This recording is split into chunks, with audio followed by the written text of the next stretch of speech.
Good evening, welcome. I would like to call this meeting to order at 6:01 p.m. The reflection tonight will be provided by Ms. Rodriguez, followed by the Pledge of Allegiance by Central High School. If everyone would please stand.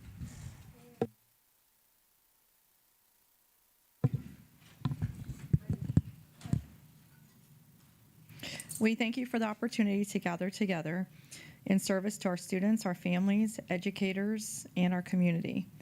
Grant us the wisdom in the decisions before us, patience as we listen to one another, and courage to always do what's right.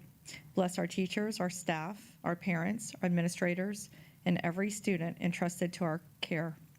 Protect our schools, guide our leadership, and help us be responsible stewards of the trust that this community has placed in us. May our words be thoughtful, our actions be honorable, and our decisions reflect integrity, compassion, and good judgment.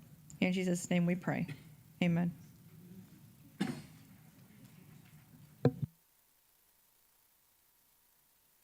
I pledge allegiance to the flag of the United States of America and to the republic for which it stands, one nation, under God, indivisible, with liberty and justice for all. Thank you. You may be seated.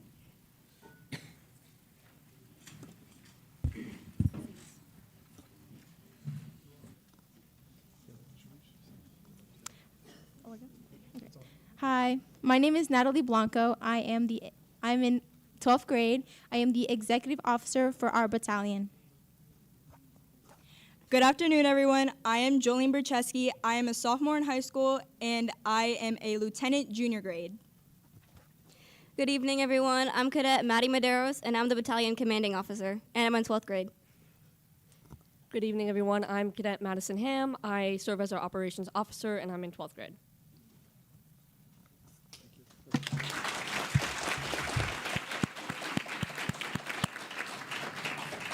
Thank you, Central ROTC students, Commander Cruz, for being here and for your leadership and student leadership and your leadership in the future as you venture off into those careers after high school. Thank you for being here tonight.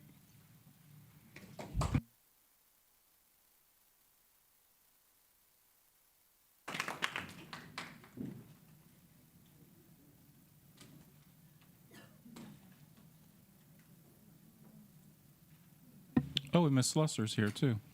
Hi, Miss Slusser. Thank you. So before we begin our agenda tonight, I would like to say good evening to everyone and thank you for being here.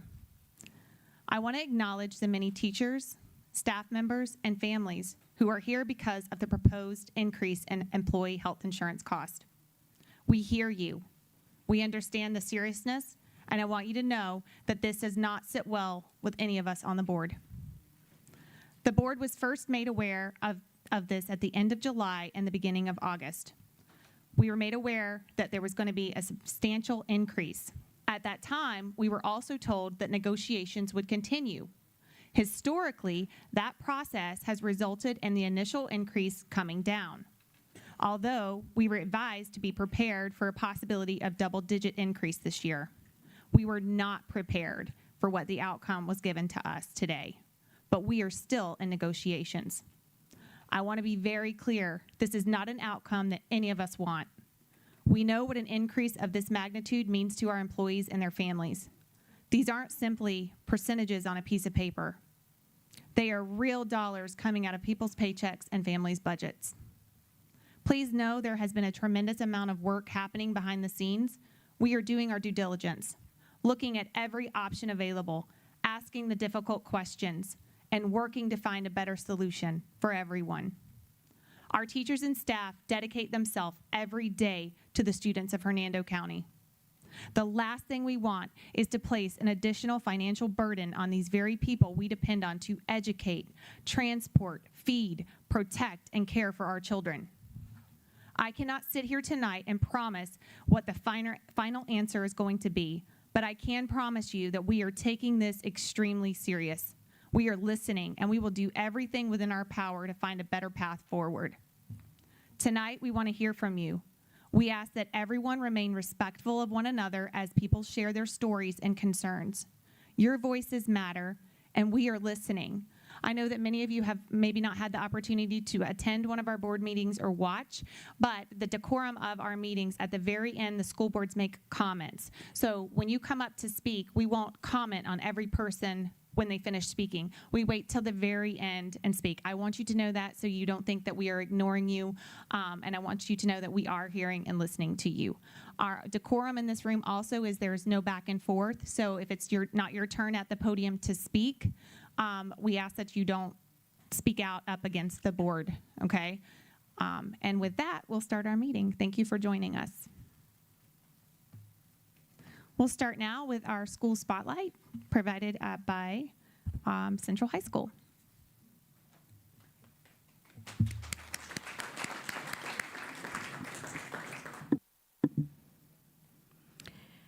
Good evening, Superintendent Pinder, School Board Chair Mrs. Hawkins, and members of the school board. It is truly an honor to stand before you this evening as we shine the spotlight on Central High School. I am Kelly Slusser, and I am incredibly proud to serve as the principal of Central High School. I can tell you that there is something special happening in Bear Country, and our students, teachers, and staff are making it happen every single day. Last school year was an incredible year of growth and achievement for Central. One of our greatest accomplishments was increasing our graduation rate from 86% to 95%, which is a 9 percentage point increase, representing the largest increase in graduation rate across the entire school district.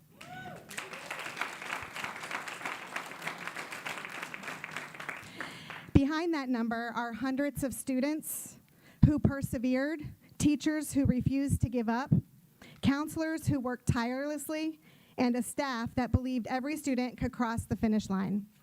Our students also continued to put Central High School on the national stage. Our NJROTC program once again earned national recognition as a distinguished unit with honors for the 7th consecutive year.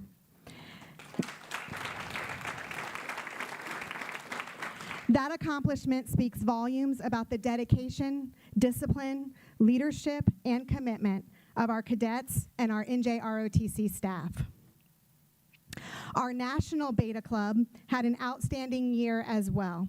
They earned first place state honors in Florida and then represented Central High School at the National Beta Convention in Tennessee, competing at the national level.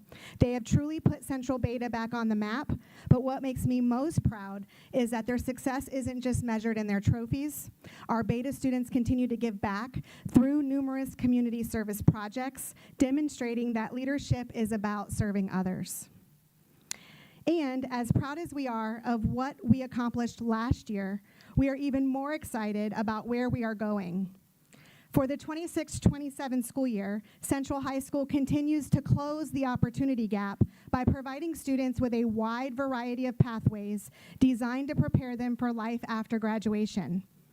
Our students can pursue Cambridge ACE, NJROTC, culinary, welding, HVAC, allied health, EKG technician, pharmacy technician, and aerospace.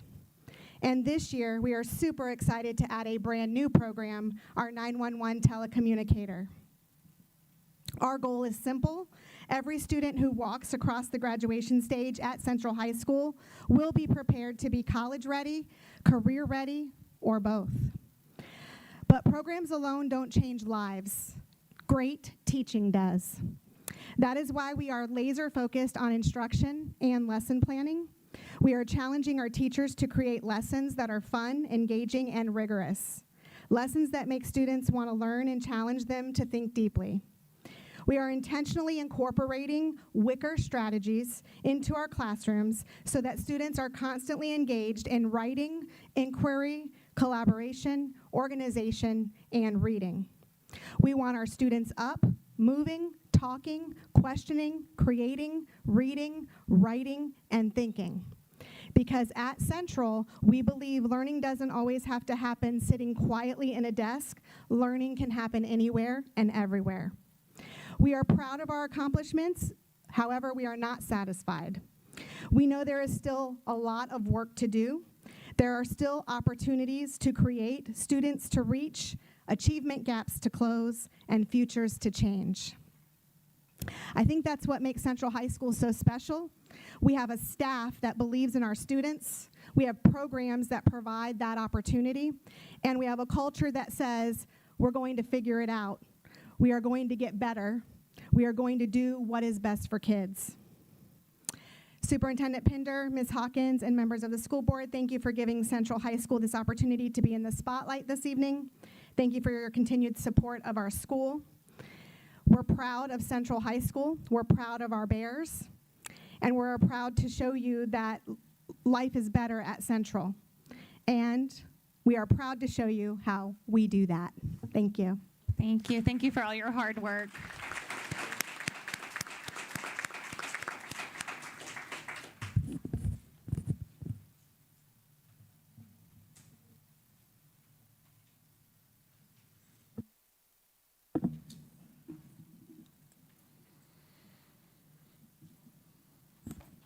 Good evening, Madam Chair, members of the board, Superintendent Pender, students, faculty, staff, and community members. At this time, on behalf of the Hernando County School District, I would like to recognize the following Central High School employees for exemplary service with the district for more than 30 years. We greatly appreciate your dedicated service, commitment, and contributions toward positively impacting the lives of countless students throughout your career. Please come and receive your certificate and stay for a group photo. Joseph Pietler for 32 years of service.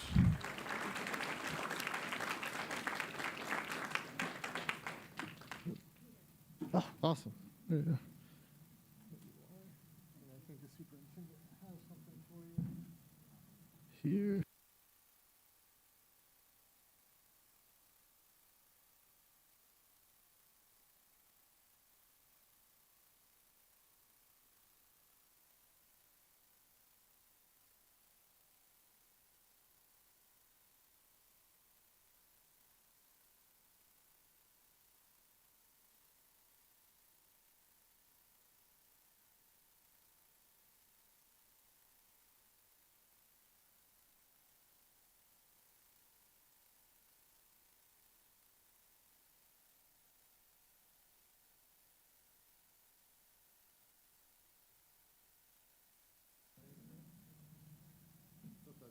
Is it? No, you're good. All right. I can't wear my glasses. Ready?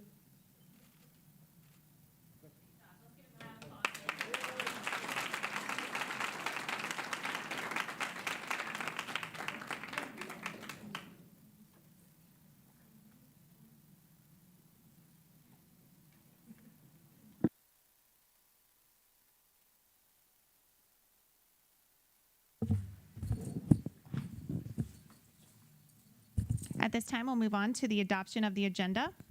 Item 1, 27-4025, approval to adopt the agenda. May I have a motion and a second?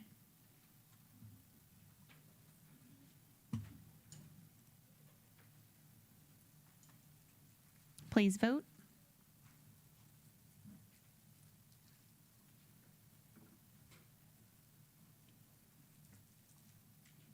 And that motion passes 5-0. Do we have any elected officials in the room who would like to speak tonight? No? All right. Item number 2, 27-4026, approval of the minutes from the informal workshop and regular school board meeting of August 11th, 2026. May I have a motion and a second? And please vote.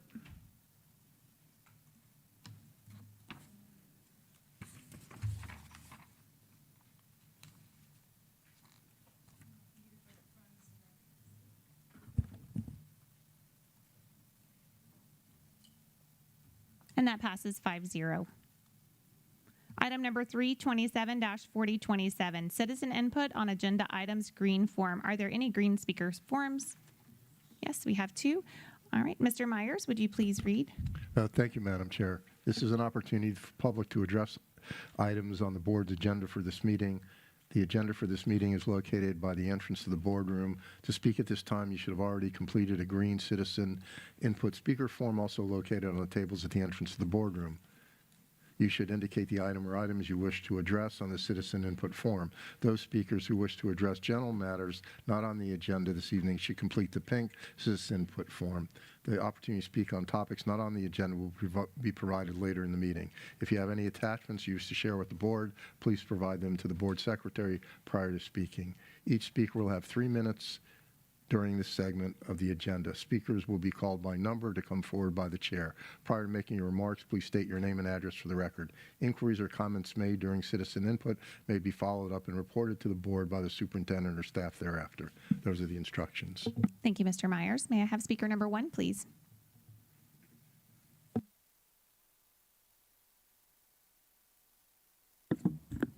Good evening. Lisa Masario, current president of HCTA. Board Chair, board members, Mr. Pinder. I wanted to speak tonight on the legislative platform, item number 11. First, because that is our school district's appeal to the legislature and to Tallahassee on our behalf. So no dispute with the priorities that have been set in the legislative platform.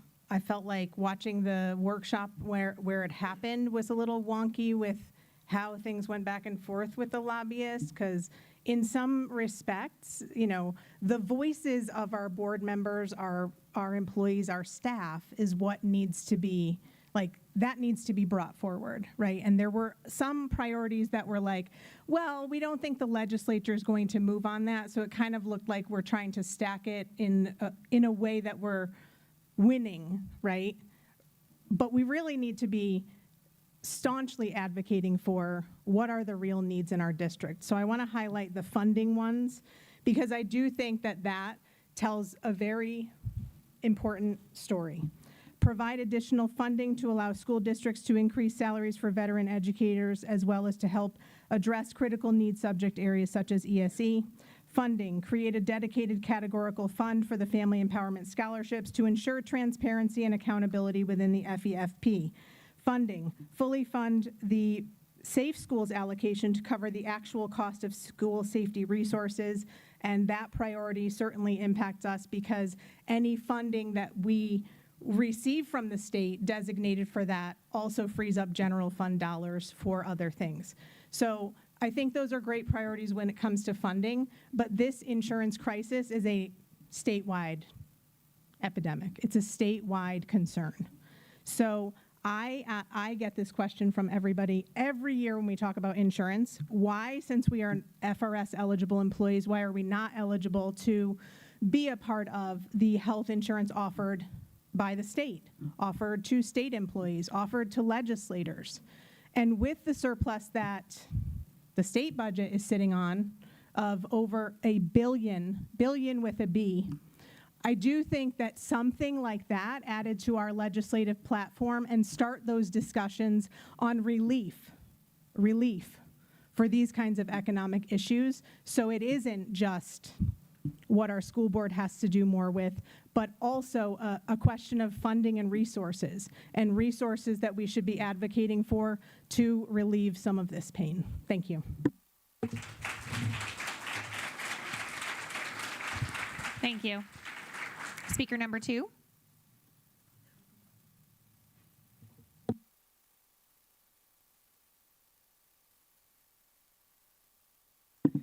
Kimberly Mulrooney, Brooksville. Agenda item number 8. I was reading it over and I was just curious about some things about it. Has this conference ever been done before? I was curious to know more about it, and such as what is discussed there and what is learned. How is it being paid? Where's that money coming from? Number 14, what exactly is being purchased? Because my oldest is the only one at this time that has done sports in our district. And I was just curious what products were being purchased, what is used. Is it for sports for both high school and middle school? Just kind of as a sports mom, you know, kind of curious on what that's being, what that is about. And then number 20, just wanted to know what the Access Communications Conference is. Again, how is it being paid? I'm all for these things. If it's grant money that has been written for to send these people there, I'm all for if it's beneficial. But if it's not beneficial and we can use that money for our teachers, then we should do that. But and if it's beneficial, I'm all for it. Like I said, so that's it. Thank you. Thank you. I will respond to that. Okay. Ms. Rodriguez? I will respond to that. On the travel, looking at in-county and out-of-county, the travel budget, we are currently already filtering these trips before they come to the board. And to date, some of this traveling has already been cut. So the superintendent has had them also negotiating prices of the trips that are needed. So we're only doing trips that are needed. We're not doing anything that's frivolous, nothing that's just for a good time, for fun. It's only going to be if it's educational, if it's something that's imperative to their job for them to learn, to be able to bring back, to be able to facilitate and do their job to the best of their ability. So our superintendent is on top of all of the travel, as well as me as a school board member. I can't speak for the rest, but I am watching all of that as well. Thank you, Ms. Rodriguez. We're going to move on now to the adoption of the consent agenda, items number 4 through 20. Does anyone want to pull an item from the consent agenda? No? Okay. May I have a motion and a second?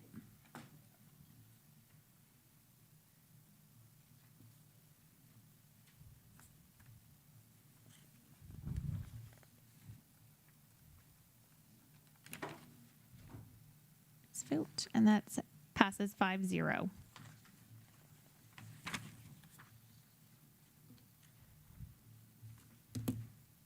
Now we're moving on to our citizen input on general topics, pink speaker forms.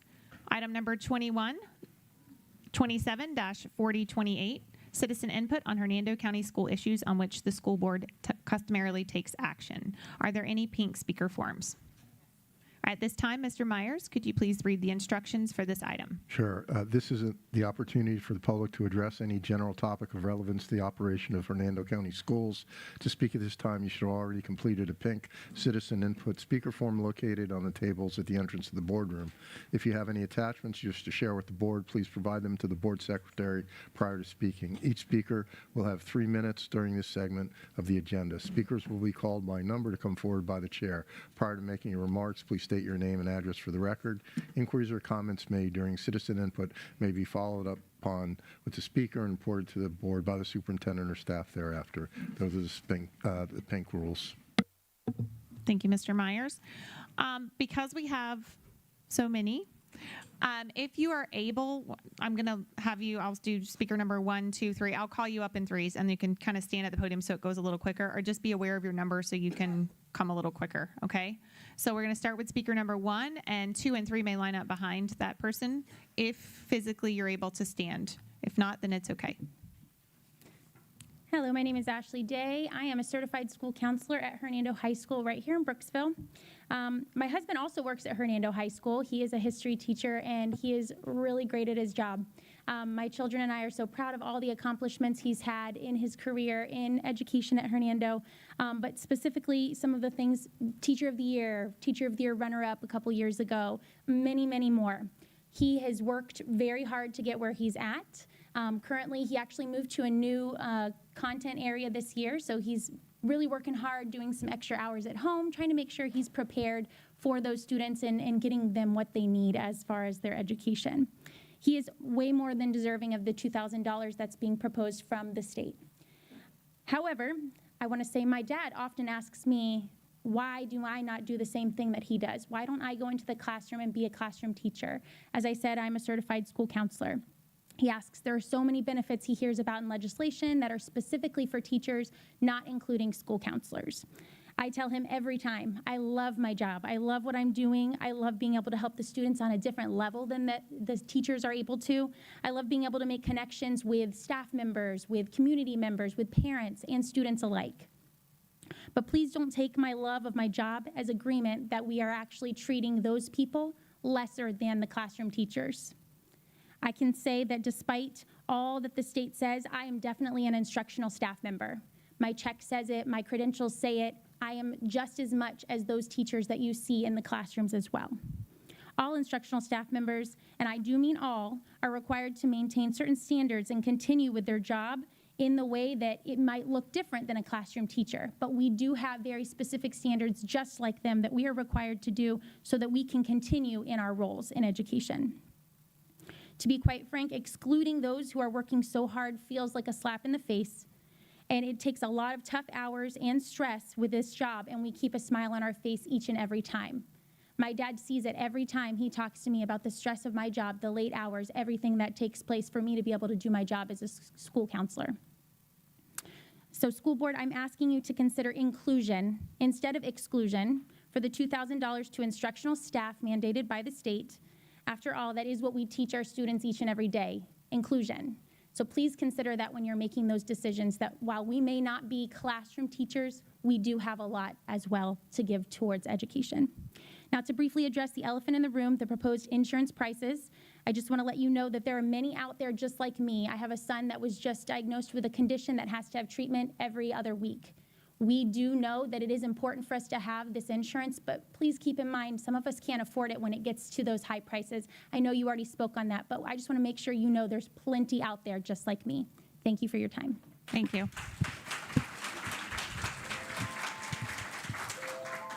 Speaker number 2. And if speaker number 4 wants to come up, go ahead. Thank you. Stacey Hampton, Wekiwachi, Florida. Good evening, sorry. I came to talk about the health insurance increase and how it will impact my family. I'm a homegrown educator. I was inspired to go into teaching by Hernando County teachers. I attended school at Deltona, Fox Chapel, and Springstead. I moved back to the area in 2022 to achieve my dream of giving back by teaching in the county that helped educate me. I have worked at Winding Waters ever since. I'm facing a divorce this year, and due to this, my chosen profession and passion is no longer an affordable means to earn a living and have a decent health care. I have one child who is also on my health insurance. I currently pay $483.06 per paycheck. I will be paying $705.29 per paycheck after that rate increase. I have struggled to find affordable housing with what I pay now. My current take-home pay is about $1,300 per paycheck. That's $2,600 a month. A rent in our county for a one-bedroom, one-bathroom apartment is around $1,200 a month, not including other bills like fuel, car payment, car insurance, electric, to name a few. I love my job and always have, but I'm facing the prospect of having to find a different career entirely due to the financial hardship imposed by outrageous cost of living increases and rising cost of insurance. Please do better so that you can keep decent educators in classrooms where they're needed. Thank you. Speaker number 4. Good evening. My name is Susan Jackson. I teach at West Hernando Middle School. I started in Hernando County in 1988, and my career with Hernando County Schools has touched 5 decades. And I have loved my career. I extended drop to keep doing what I love. I have worked with amazing people in multiple buildings and have enjoyed and been proud of what our district has accomplished, and I've seen tremendous growth over the years. I also want to thank you for acknowledging at the front end of this meeting the real impact of the insurance increase. I wanted to address something else. I'm at the end of my career, and I'm well compensated in terms of where I am in the timeline, but I'm concerned about those beginning the career and the difficulty we may have recruiting. Last year's raise for teachers, $571. When you break it out over the week, it's just a little over $10 or a roll of quarters per week. When you divide it by the 197 days in a teacher contract And the 7.75 hours in a day, although people work well beyond that, it worked out to 37 cents an hour. The current offering this year for those not included in that state funding for classroom teachers above 10 years, the offering is 36 cents an hour. It's disconcerting. As I said, I am in that group that is covered under the higher raise, but I'm concerned about when I leave, who comes behind and can afford to do this? Currently, I have 2 family members who are teachers in the school system at the beginning of their careers who are career shifters. 36 cents an hour and 37 cents an hour gets erased very quickly, even in the absence of an insurance increase. Those kinds of salary increases get erased over just minor inflation. And this becomes unsustainable very quickly, and people begin looking backward to what can I make elsewhere with the same credentials? And my fear is that we are going to create a hole that we can't fill if we don't find a way to be more inclusive with the funds. And I know there are funding challenges, but I also have... Thank you. Sorry. Thank you. Time is up. Thank you.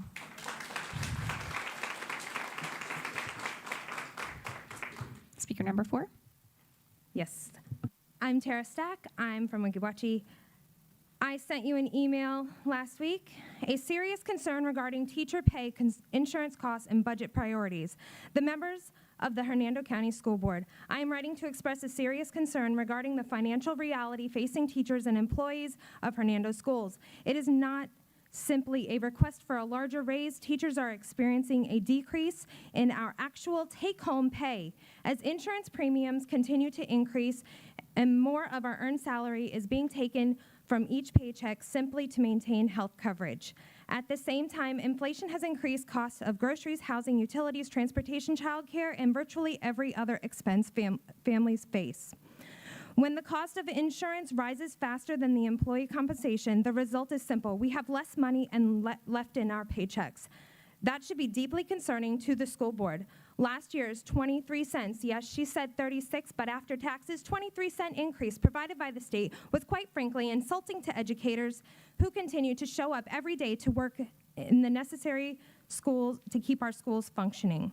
After years of increasing expectations, responsibilities, and costs, the increase of 23 cents does not meaningfully address the financial challenges teachers are facing. And we need to be very clear about another issue. A bonus is not a raise. A bonus is a one-time payment. It is not guaranteed. It does not increase employees' base salary. It does not provide the long-term financial stability and a permanent salary increase. Teachers cannot budget their lives around the money that we may or may not be available in the future. A bonus is maybe temporary to help pay a bill, but it does nothing to address the reoccurring increases in insurance premiums and the rising cost of living that come out of every paycheck, every month, every year. What is especially frustrating is that the district has the ability to recognize these realities during the budgeting process. If the district knows that the insurance premiums are increasing, and then the salary increases should be budgeted with those increases in mind. The goal should not to be to provide a raise that looks positive on paper while employees ultimately see little or no improvement in their take-home pay. In fact, if insurance premiums increase enough to consume the salary increase, employees can quite literally end up taking home less money than they did previously. That is not a raise in any meaningful sense of the word. Teachers are the backbones of Hernando County's public education system.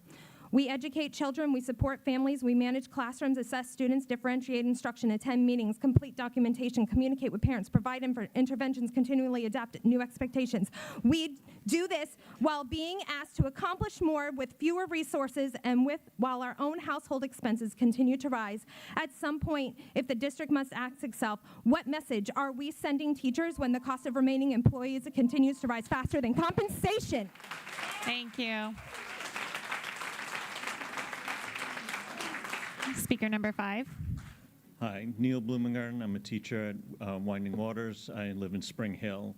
And I want to thank the board for their words this morning, not this morning, earlier, and hope that the budget next week shows this, and that's why we're here. I first started teaching 20 years ago. I worked with a guy who left for a doctor's appointment. They ordered a stress test, and he promptly resigned the next day due to those results.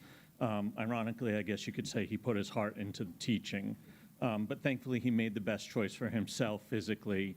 But back then, the agreement was, yeah, the pay's not great, but the benefits made up for it. And sadly, we haven't seen that recently. It's become a profession where so much is asked of us. We tend to put aside our needs because we keep hearing do it for the children. It's easier to reschedule a doctor's appointment than to worry about your kids missing a day of instruction. It's easier to come in not feeling 100% because you know an assessment is coming up. It's gotten to the point where when the summer began, there was a meme that went around on teacher accounts that said, "Happy medical appointment season to those who celebrate it." We so often put aside our health needs and feel guilty when we just can't reschedule that appointment for another day, or we really do need the time to recover. I personally try so hard not to, but I was taken down by the flu 2 days this past February. It should have been 3, but I tried to tough it through the day. My head felt like it was full of TV static. If anybody's in here who's too young to know what TV static is, please take care of your health now. Your future self will thank you. The point is that I'm trying to make, we often sacrifice so much by being an educator, including our own health. Please don't make us choose between keeping the insurance or risking it on lesser plans, or, as I've heard, put money into an HSA or anything else we're desperately trying to come up with because we do want to keep the job. Please don't make us choose once again between our health and the job. This time, I'm not so sure many of us will choose the job. And unfortunately, normally I'd say it's a good thing to take care of your health, but that's going to result in even worse teacher shortages in this profession. And I hope you remember when considering the budget in terms of the raises and the insurance, it's real people showing up for students every day who will be affected. Thank you. Thank you. Speaker number 6, she has handouts. Hello. Hi. Alyssa Morano, Spring Hill. I provided a handout. I made a couple of graphs. If anybody wants to see them, I'll share with everybody. The number that was first shared with us was 23% increase. And honestly, 23%, like any percent stinks to me because I don't want to pay any more money for anything. And I know you're lying if you say like, oh, no big deal. No, it's a big deal. So 23% didn't really sound like a big deal because that's a tip at a restaurant. Like, no big deal. It's 23%, right? So this is what 23% looks like on the entire cost, the entire thing, including the district's portion of that. But this is, on the next page, is the employee difference. So this graph shows the old versus the new employee requirement there. So if the district is absorbing 0% of the increase, the impact felt there will be 0%. The impact felt by employees on this particular plan, this is the one that I'm on right now, the HMO 54, is 405%. So I was previously paying $27.67 per check for insurance that I was barely using, and now I'm going to be paying $111.94 per check and be asking for more hours at my other job to hopefully supplement that and try to make ends meet there. Last year, we debated and held meeting after meeting, begging for creativity and movement and flexibility in the budget to unfortunately settle for crumbs. And I know we have to do what we have to do with what we have. Like, we can't really pull money out of anywhere. But I do believe that there has to be flexibility somewhere. There's somewhere we haven't looked. There's other companies that we haven't explored. There is something. So these crumbs now are supposed to be spread further, and I just don't see that being reality. Unfortunately, policies and procedures by the state and federal government are clearly aiming to end public education, and local policies like these, or local procedures like these, feel like someone who's supposed to be on our team is kind of holding the door for us on our way out. We're supposed to show a united front and show kids that we can work together, figure out a way to do good for them, which means in return doing good for us. And this plan, this isn't that. It won't work. Some of us will be receiving a $2,000 raise, and some will only be receiving $550. Whichever bucket we land in, we're still losing money to continue teaching and continue raising the bar, continuing to make B schools A schools, C schools B schools, and truly do our best in our classrooms with our students. We'll be lucky if teachers wait until the calendar year ends to leave their positions. Truly, we will be very lucky. I created another graph based on the PPO because honestly, I thought that's what I was on until I checked. That one, and I was like, that's 279%, that's crazy. And then I did my own and I was like, 405%, let me get to that mic. Like, that's not good. So, thank you. Thank you.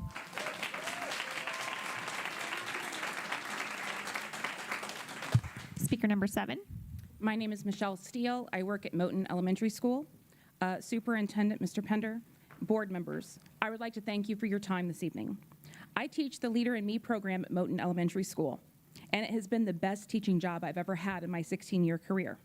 Not only have I taught students several habits that will help them be successful in all parts of their life, but I have learned a lot too. Although I'm speaking about teachers this evening, I'm also speaking on behalf of secretaries, paraprofessionals, custodians, cafeteria workers, clinic workers, bus drivers, and other important people who work at our schools. I have always referred to teaching as a labor of love. Never once have I come to speak at a board meeting, but I have been compelled to make my voice heard. Habit number 8 is to find your voice and to inspire others to find theirs, and that is why I'm here today. Every teacher in this room and watching from home knows the expectations of a teacher can no longer be accomplished during contract hours. We are always coming in early, staying late, and helping after-school events, not to mention the workload we take home every weekend. We do this because we love our students. We neglect our own families to help other people's children. We do this because teaching is a calling, and it is a true labor of love. I love teaching, and I really can't imagine doing anything else, but I really have to decide if I can afford to continue teaching. My insurance is going up from $67 a paycheck to over $187 a paycheck. Small bonuses that teachers get are taxed until there's hardly anything left. I feel like a panhandler begging taxpayers to keep the half-cent sales tax so that I can keep the millage in my paycheck. I have a master's degree in educational leadership, and I have to work a second job and Uber food on the weekends just to keep up. How am I supposed to afford an extra $240 a month? This isn't what teaching was supposed to be like. The public school system must do better. There is no other profession where someone can work for 16 years and only make $800 more a year than a brand new employee. We must beg the citizens of the county for a sales tax to fund our paychecks, and we have to work past our contract hours for free. And now we are asked to keep insurance that we can't afford so that we can get life-saving medication or medical care that we desperately need. I know that speaking this evening will probably not change the circumstances, but I felt the need to make my voice heard so that I will not feel guilty when I have to look at my students and tell them I have to leave the teaching profession because I could no longer afford to be with them. Sadly, I do believe that my labor of love will soon be over. I know that your jobs are not easy, but I'm begging you, and I'm telling you that I will be praying for all of you, each and every one of you on the board and our superintendent, that you will find a way to fix this so that all of our classrooms in Hernando County are not filled with long-term subs. Thank you. Thank you.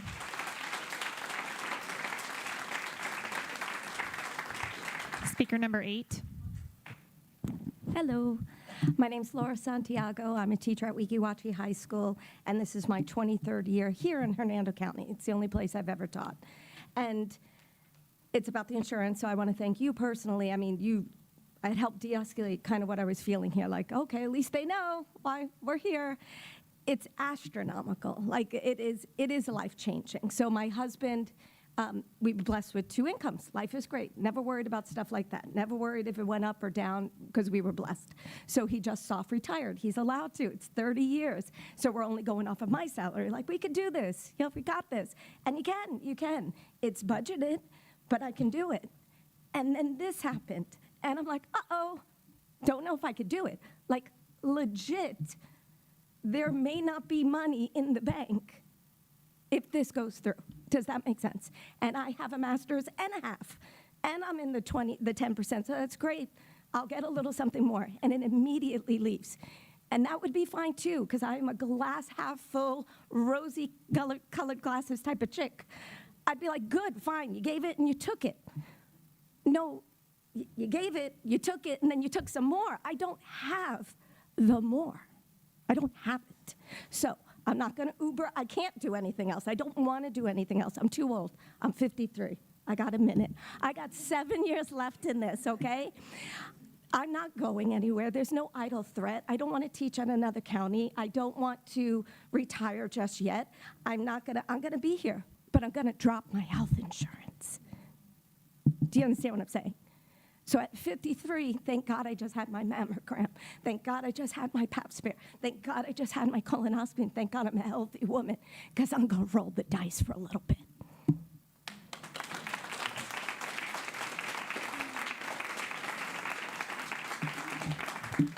Speaker number 9. Hi, my name is Stacy Chinchilla, and well, good evening to you guys. I am a math teacher, so I have done the math, okay? And luckily, 7th grade standards is percent increase. That's what I teach. So, and luckily, my PPO is, my pay is $6,700 a month, okay? All right? And it's increased to go up to $187.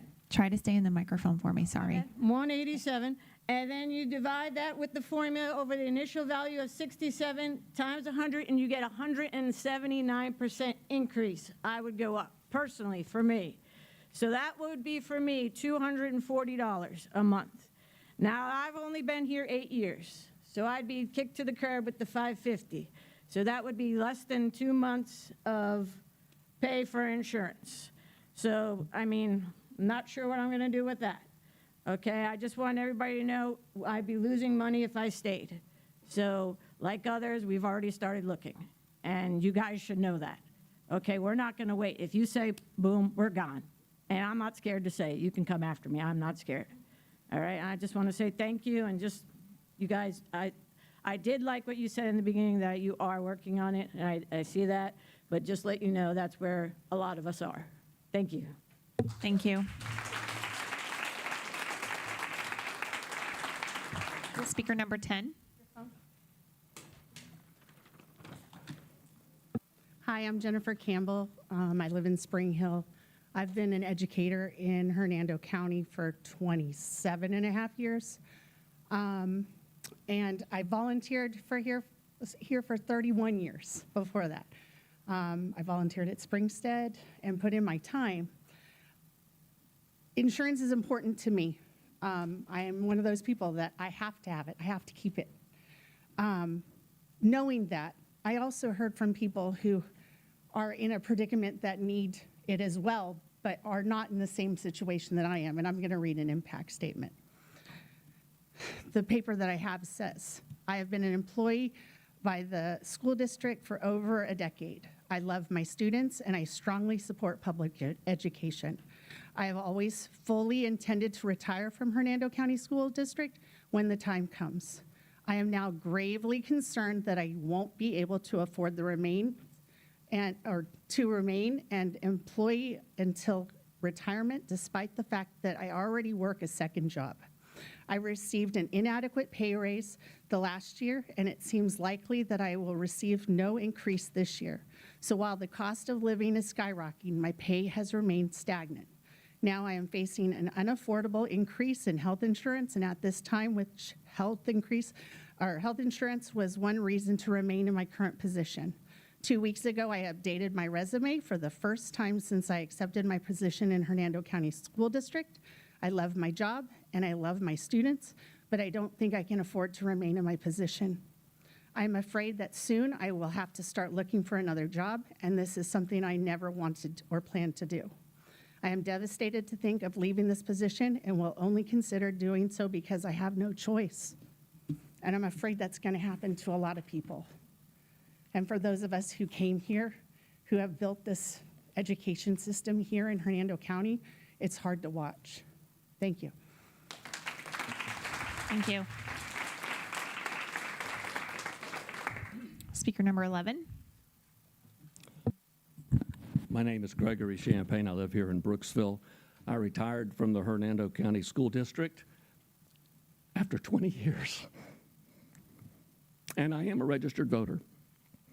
I want to speak to the pending insurance, pending increase in health insurance. You've heard a lot of this already. You'll hear a lot more, I'm sure. I'm glad to hear that the board has taken into consideration the crushing cost that this is going to have on teachers. You've crunched the numbers. If insurance costs go up $128 for teachers per paycheck, then a covered teacher stands to lose over $3,000 in income. Take into consideration the $470, 400 whatever, count the pennies, raise that was offered last year. Take into consideration the $750 or whatever it was bonus, and a teacher still stands to lose $2,000 out of their income, spendable income. To cover that kind of increase, either the teacher and their family will have to divert the money from some other part of the budget, or they'll have to get a second job. And many teachers are already working a second job just to put food on the table, just to keep a roof over their head. And there's not enough time to talk about rising housing costs or high gasoline prices or inflation at around 3.4%. To cover this loss with a second job, if a teacher could bring home $15 an hour, that's bring home, they would have to work an additional 178 hours. Consider the stress placed upon that teacher and their family. What does that do to a single parent? God help those that have to pay insurance for their spouse and for their children. The district and the community are going to have to step up or risk forcing teachers out of the profession. And there's already a shortage of teachers. You as a school board, we as a community, we have the responsibility to attract and retain good teachers by providing them with reasonable compensation and benefits. Now, someone's going to argue that you cannot afford to cover this cost. But please hear the other side. Teachers cannot afford to eat this increase in cost. Teachers will have to consider whether they can afford to be teachers in this district. Thank you. Thank you. Speaker number 12, and if 13 could come up. Good evening, school board members, chair, Superintendent Pinder, and members of the community. My name is Tiffany Fiore Frost, and I reside in Spring Hill. I'm here tonight to address a concern that I know is shared by many, the significant increase in health insurance premiums. I find it extremely alarming that this information has not yet been communicated transparently to all employees. If it wasn't for the information shared by HCTA last Friday, I would have had no idea of how much of a financial burden I will be expected to face. We have heard insurance costs were going to rise and expect an increase around 23%, but seeing the actual number is quite shocking. For example, the employee-only PPO premium is nearly tripling in rate. That is not a small increase. This has a very real and significant impact on employee salaries, families, and livelihoods. Open enrollment is in October, and employees need adequate time to understand these changes and make informed decisions that could have major impact on their lives. Some employees may have to consider dropping coverage, finding coverage elsewhere, or changing plans, or even reconsidering whether they can afford to remain in this district. This is why I'm asking the school board tonight to take a serious look at these increases and do everything possible to help absorb the cost of insurance for employees. Otherwise, many employees might find themselves taking home significantly less of their paycheck while still facing the rising cost of living. I am proud of the many great things happening in Hernando County schools. We are building a stronger district, and our employees have played a tremendous role in getting us where we are today. They have given their time, energy, dedication, and passion to our students and our community. Our slogan this year reminds us that we do great things here in Hernando County. And I believe that's true. We do that. But doing great things also means taking care of the people who make those things possible. Tonight, I'm asking the board to please come together with your employees and do something about these insurance increases. Our employees deserve transparency, time to prepare, and affordable access to health insurance that they depend on. Thank you for your time.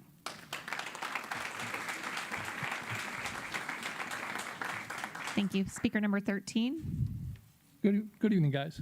First, I'd like to say thank you for your words at the start of this. That was very good to hear. But make no mistake about it, what we're facing right now is no less than a disaster for our employees and their families. This proposal is not only going to hurt everyone, but in far too many cases, it is going to cause immeasurable harm to families. Immeasurable.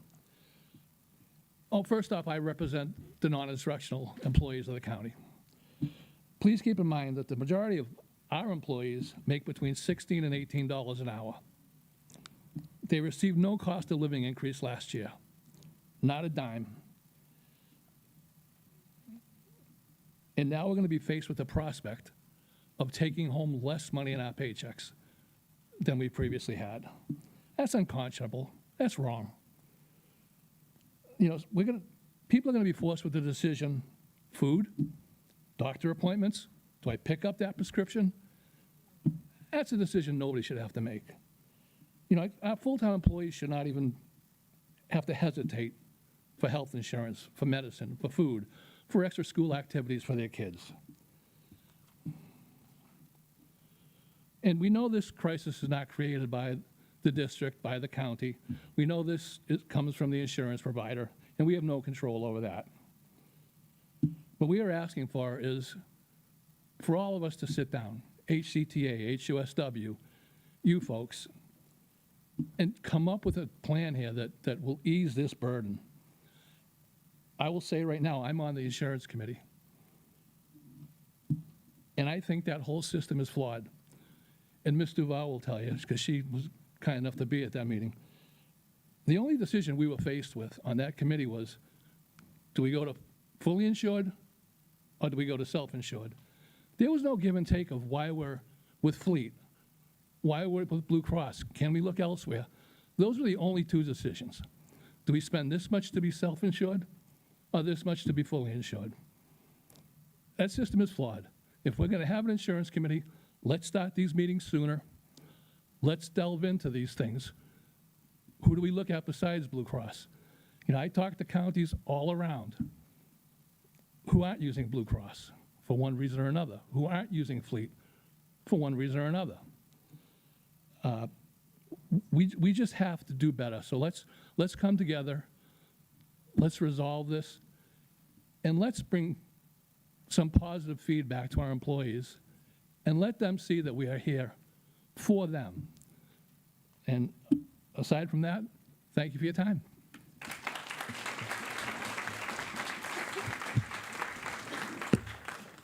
Speaker number 14.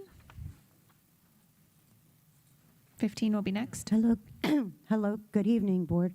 My name is Suzanne Bates Miranda, and I have been a teacher in this county for numerous years. I, like Susan Jackson that I listened to, have had a career here in Hernando County. I moved up here from Tampa. I had a disaster in Tampa. I had a tragedy. I had a house fire. And that brought me to a little tiny dinky, when we didn't even have a building way back when. It was a mobile home, and I drove past it the first time, honestly.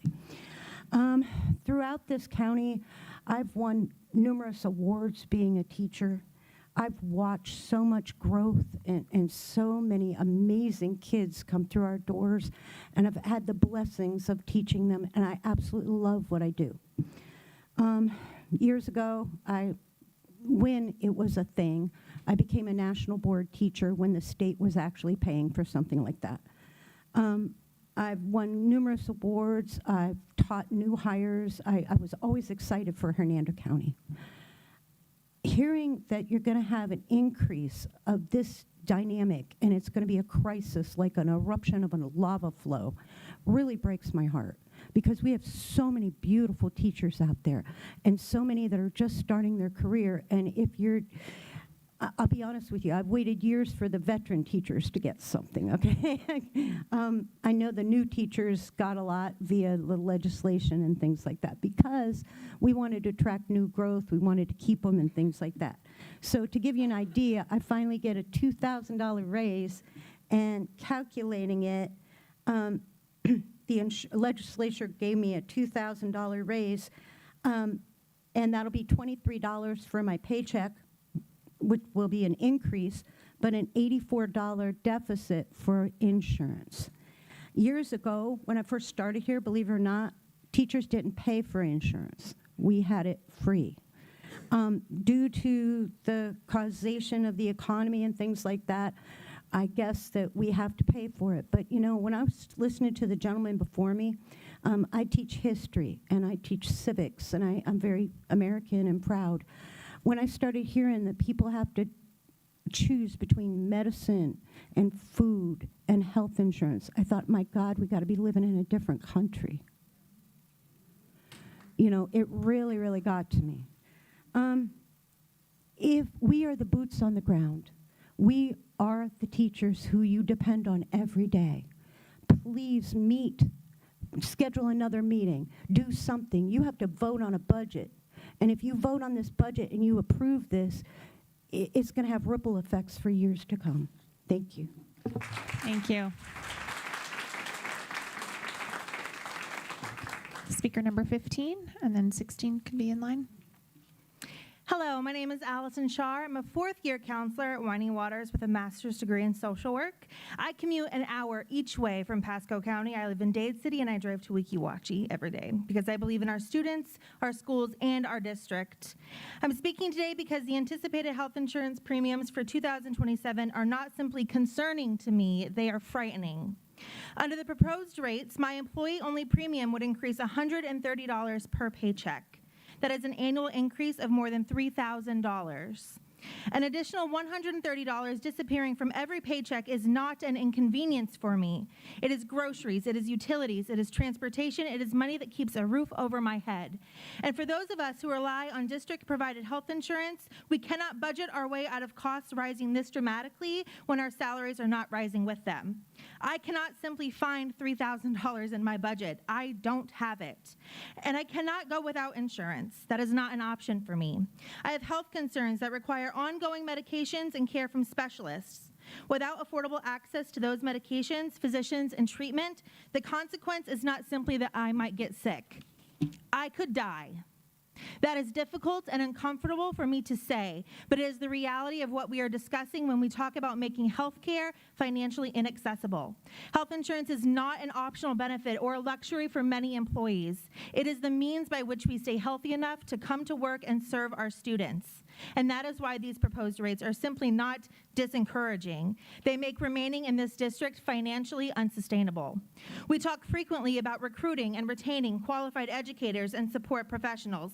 This is retention. People cannot stay in jobs they love when staying means they can no longer afford to live. I love what I do. I care deeply about my students, my school, and the people I work alongside. But dedication does not pay an insurance premium. Loving my students cannot make an additional $3,000 appear in my bank account. I am respectfully asking you to fight for another solution and exhaust every possible alternative before asking employees to shoulder these increases. We give our time, our energy, our hearts, and often pieces of our own financial security to serve this district and its students. We stay late, we take homework, we spend our own money, we carry our students' struggles home with us, and we do it because this work matters.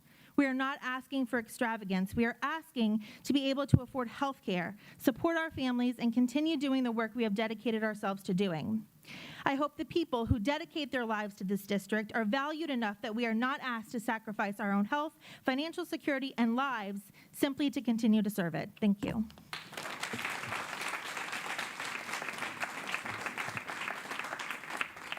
Speaker number 16. Kimberly Mulrooney, Brooksville, Florida. I'm going to try to hold it together because I'm angry and I'm ticked off and I'm sad for these teachers. These teachers are in the classrooms with our babies. These bus drivers, they drive them to and from school safely. The counselors, the other staff members, the lunch people, they all take care of our children. And we're going to allow them to die because they're not going to have insurance. Think how sick that sounds. And I appreciate the 6 eyes that I've seen every single speaker up this far. I understand the goal of the extremists is to completely shut down public education. This will turn down and make sure we dumb down the kids that can't afford education. It will pad the pockets of rich. I don't understand why teachers can't have state insurance. Maybe someday somebody can explain it to me. I am willing as a parent of this district to do whatever we can to get the funds for their raises and for insurance. Car washes, whatever we can do, I'm down for it. Let's start doing it.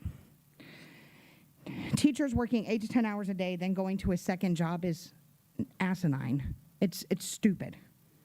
Gary Brooks had an idea. I know he spoke one time to teachers. He had the idea, and it's happening in another county in another state, I believe. The idea of the top dogs, substituting 8 days a week, or eight days a year. Imagine how much money we could save. Imagine that. Lives are being put on the line.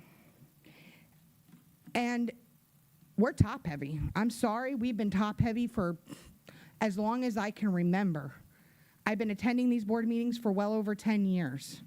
We've been top heavy, and we just keep getting top heavy and top heavy and top heavy. And that's not a stab at anybody, and that is not a dig, and that's not meant to be disrespectful. But we need to start trimming the fat. The money needs to go to these people sitting behind me who are in the classrooms day in and day out, taking care of our kids. You expect them to put their lives on the line if a shooter comes in? You expect them to lay down their life for our kids? I expect you all to do something for them. If you need me and you need anything, please, I'm here for you.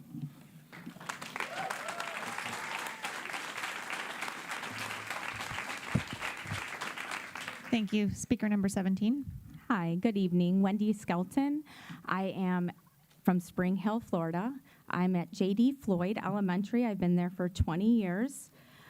I'd like to thank you first for allowing me the opportunity to speak about something that's weighing very heavily on educators across our district. The news that health insurance costs are expected to increase significantly is deeply concerning. For teachers, this is not simply another item in a budget. It is money taken directly from our paychecks and from our families' ability to afford the basic necessities of life.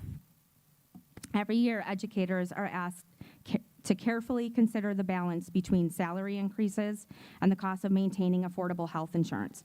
But this year, that balance feels much more urgent. If insurance premiums increase substantially while salaries remain stagnant, teachers are effectively receiving a pay cut, even if our salary numbers technically are going up. For me, this issue is extremely personal. I am currently undergoing targeted therapy for breast cancer. I receive an infusion every 3 weeks. Because of my medical treatment, having reliable and affordable health insurance isn't optional for me. It is essential. The insurance I have through the district allows me to continue receiving the treatment and care that I need. An increase in insurance costs could have a very real impact on my family and on my ability to manage the financial burden that comes with ongoing cancer treatment.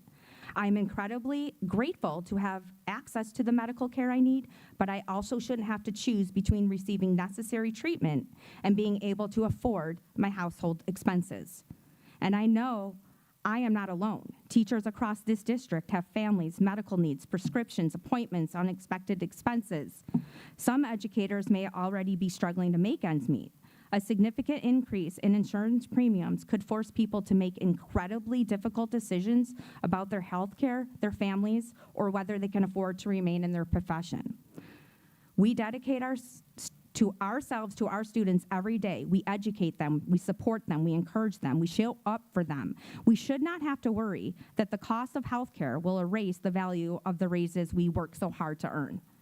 Please consider the human impact behind these numbers. For teachers like me, this isn't just about insurance premiums. It's about access to life-changing medical treatment, financial security, and the ability to continue doing the job we love. We are asking our district and the school board to stand behind its educators now when we need that support the most. Thank you so much. Thank you. Speaker number 18. Good evening, school board members and Superintendent Mr. Pender. My name is Brittany Serrano. I'm a proud alumna of Springstead High School, a Hernando County school teacher of 14 years. Some of you may remember me from 8 years ago when I stood here before this board and spoke about the dramatic increase of our health insurance premiums. I was told it would be looked into. I was told it would be addressed. So here I am 8 years later, standing here talking about the same problem. Apparently, and as professionally as I can make this, "We'll look into it" has a very generous definition of the word look. When I began teaching here, the salary wasn't what I believe teachers deserve, but I accepted that because the benefits, particularly affordable health insurance, were a major part of the compensation package at $15 a pay period. That benefit has diminished. The 2027 rates presented to us show employee-only coverage increasing from approximately $101 to $230 per paycheck for HMO plans. That's a 127% increase. Not 23 like we were told, 127%. On another plan, the increase is 178. On another, more than 300%. And let's put the dollar amount into perspective. At 24 paychecks, that 127% increase costs a teacher roughly $3,084 more a year. That proposed $2,000 that I will get as 14-year tenure doesn't even cover that. So explain to me how we're getting a so-called raise. Because when my insurance costs increase more than my salary increase, that isn't a raise. That's moving money from one pocket to another and calling it compensation. And then we wonder why teachers leave. Neighboring counties like Pasco and Hillsborough have higher salaries with lower insurance premiums with similar coverage. If we want to talk and boast about teacher recruitment and retention, this isn't it. This is not teacher retention, that's salary compression.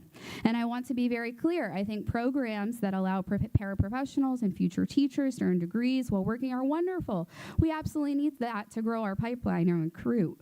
But what about the people who are already here? What is the plan for us? Lower salaries and higher insurance premiums? Because that's not acceptable.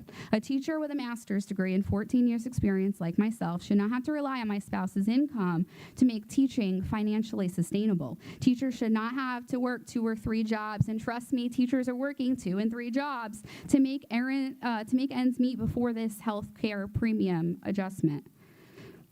I shouldn't have to solely rely on my spouse to keep up. If the district wants us to work as professionals, they need to pay us as professionals.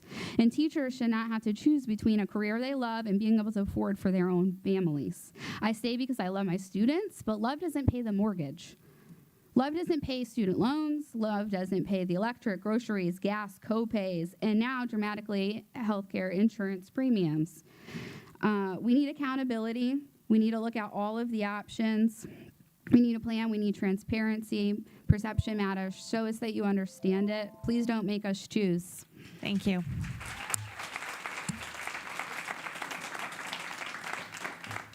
Speaker number 19. Carly Nichols, Brooksville. 7 years ago, we were appalled when our health insurance costs skyrocketed. My coverage for myself and my 3 daughters went up to $700 a month.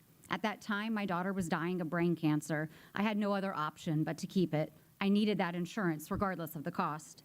6 years ago, the state mandated a minimum salary for teachers, and I, a 13-year veteran teacher at the time, got a raise, bringing my salary to the same level of that of the first-year teacher. Now I'm being told it's somehow feasible for me to accept a 46% increase in insurance costs, bringing my once $700 a month cost to $700 a paycheck. Let that sink in. Our insurance cost has doubled while our salaries have barely moved. Meanwhile, the cost of living continues to rise. Everything costs exponentially more, but our paychecks aren't keeping up. I understand that changing insurance providers may not be something the district can simply do at this present time. I recognize that there are limitations and realities involved in that decision. But that leaves us with a really important question. What can you control? You can control salaries. Because I, like so many people sitting in this room, give everything I can to this district. I spend my own money. I work countless hours beyond contracted time. I give my energy, my creativity, and my heart to my students in my school. We do it because we love the kids. We do it because we believe in what we're doing. And we do it because we want Hernando County Public Schools to be great. But I'm also pragmatic. The love I have for my students in this district can only carry me so far. Love doesn't pay the bills, love doesn't put food on the table, and love doesn't make an unaffordable insurance premium affordable. We need to be able to survive. And if the district cannot control the cost of health care, then I'm asking you to look seriously at the thing you can control, the salaries of the people being asked to absorb that cost. Because 6 years ago, I was told that the minimum salary was an appropriate measure for what my experience was worth. Today, I have more experience, more responsibility, and higher costs, and yet I'm being asked to absorb a massive increase in cost simply for having health care. That's not sustainable. We feel dismissed, we feel overlooked, we feel like sacrifices we make are being taken for granted. We need you to show up and fight for us with the same determination that we show up and fight for our students in our schools every single day.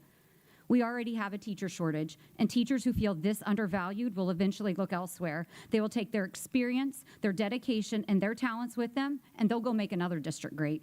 And then where will that leave you? We want to stay. We want to teach. We want to serve our students, but we also need to be able to afford to stay. So if changing an insurance provider isn't an option, then please don't tell us there's nothing you can do, because there is something you can do. You can make us a priority. You can make sure the people who dedicate their lives to this district can afford to keep doing it. Thank you.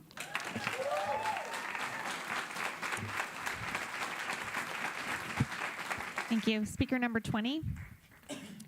Members of the board, Superintendent Pinder, my name is Jennifer Muente of Spring Hill, and I teach algebra and geometry at Explorer K-8, and I have 2 kids at Spring SID.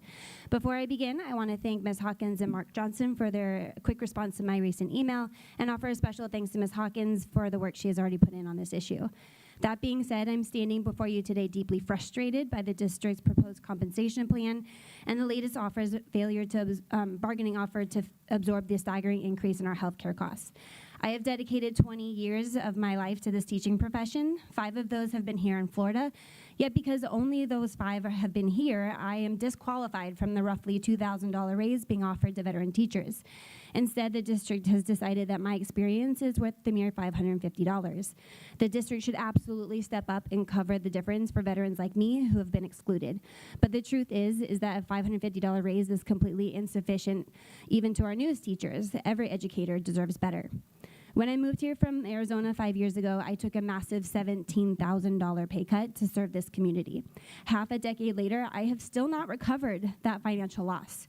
We're still, according to the district's own example in the bargaining meetings last year, I am getting paid less than a 5th-year teacher that started in this district. For the last few years, I have consistently earned highly effective ratings, and my students regularly produce some of the best test scores in the district. Superintendent Pinder, your online message states that we are a district focused on academic achievement, student well-being, and family and community partnerships. But I have to ask, how exactly can we focus on academic achievement? We are actively pushing your highly qualified, proven teachers out the door. To add insult to injury, we are now facing what's being called a 23.5% increase to our insurance premiums. But I have a question. If the overall premium is increasing 23.5%, why are the actual deductions from my paycheck increasing by a staggering 179%? Or more for some people. The answer is that the district is not covering the 23.5% increase on their portion and instead placing that entire burden directly on the backs of teachers and staff. If the district at least covered their portion of the increase, this would be much more manageable. But as a math teacher, I can assure you that the calculation on your current proposal is simple. A $550 raise combined with a 179% spike in my out-of-pocket costs are not a raise at all, but a tangible and painful pay cut. The financial strain on these stagnant wages and rising costs directly impacts my family, and I simply cannot continue to let my own kids down because this district and state refuses to provide a livable wage for us. Your motto is learn it, love it, and live it, and while through this process, I am learning that exactly how little my experience is valued. While I absolutely love my students and my profession, I simply cannot live with these wages. If there is no change and there is a mass exodus of educators in this district has no highly qualified teachers left to fill its classrooms, you won't have to wonder why. You can just proudly point to your new tagline and say, we did that.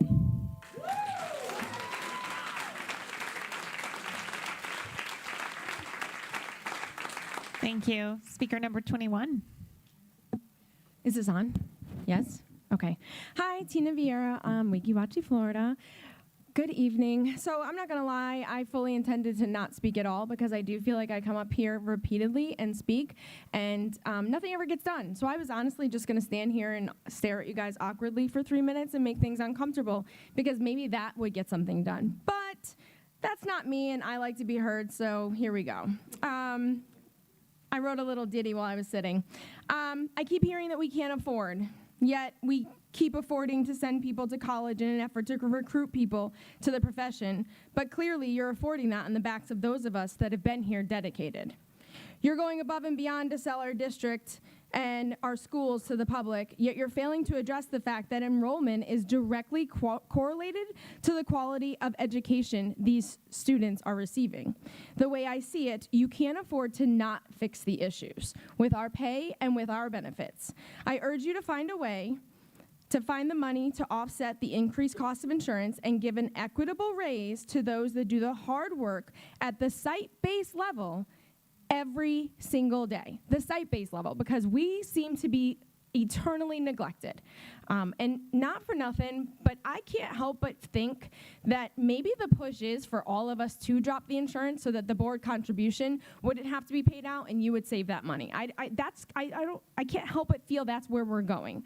But I would like to express that when I do drop this insurance and go on my husband's, because I do have that luxury, I fully expect to be compensated for my board contribution. I don't want your life insurance. I don't need it, because when I am gone, my husband will be very fine and well taken care of. He doesn't need it. We need to do something, and we need to do something to make people feel valued, because that's not happening here. And there will be a mass exodus. And my question to you is, what is going to happen when there's not just a mass exodus, but people do in fact drop the insurance? Your pool is going to be much smaller. So has the insurance company even addressed what's going to happen to the rates at that point? Because that should be a concern for everybody. Thank you.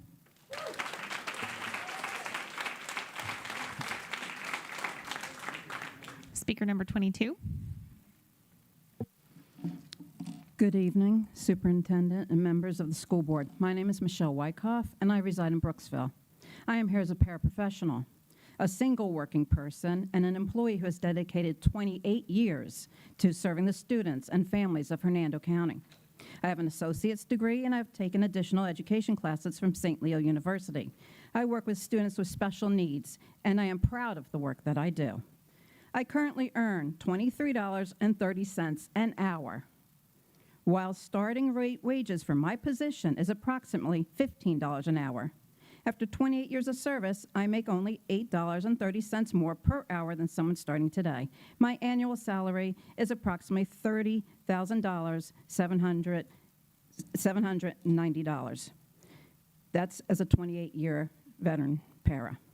My current employee-only health insurance premium is $67.10 per paycheck. Under the proposed rates, it would increase to $187, an increase of $119 per paycheck, or $2,879.04 more per year.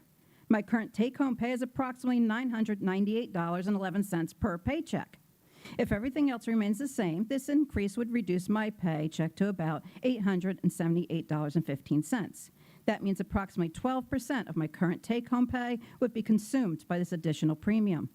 As a single employee earning around $31,000 a year, I am responsible for my mortgage, car payment, utilities, groceries, important medications, and other household expenses. An additional $2,879 per year is not a minor expense. It can mean choosing between necessities, as it is for many of my fellow non-instructional employees. I understand that insurance costs are rising and the district faces financial challenges, but employees face financial challenges too. I've given this district 28 years of my life supporting students, teachers, and schools. Please consider ways to reduce this burden, including increasing the district's contribution or exploring more affordable health care alternatives. We are not asking for special treatment. We are asking for fairness, consideration, and recognition of the employees who have dedicated years of their lives to this district. Thank you for listening. Thank you. Speaker number 23. Good evening. My name is Tiffany Ertl, and I live in Sugar Mill Woods, Florida, and I currently work at your only A high school, Nature Coast Technical High School, as a psychology teacher and a yearbook teacher. Before I read my prepared statement today, I want to thank the people sitting behind me that came and gave up yet more of their personal time to address you for failing to do what you need to do. I am here tonight to address the board to request that you find a more affordable option or more money to be contributed by the district to the price increases proposed. My employee-only PPO plan is proposed to go from $67.10 per pay to $187.06 per pay. That is a difference, and I'm not a math teacher, but it is a difference of $119.96. This is an outrageous and completely unacceptable increase and will be a life-altering burden to me and my family. That is the cost of groceries for a week in my household, or gas in my vehicle for 2.5 weeks. Expecting district employees to shoulder the burden of increased health care when you have given us minimal amounts of increases in our wages is unfathomable, and honestly, it's a slap in the face to all of the hardworking people, and not just teachers. I'm not here speaking just for teachers. I'm talking about everybody that works in our schools. Why is it that you expect us to shoulder this financial burden with minimal increases to our wage, yet Mr. Pinder receives $650 a month for a vehicle? I drive 46 miles round trip to work each day from my house to Nature Coast and back, yet I don't receive money for transportation allowance or mileage on my commute or wear and tear on my vehicle.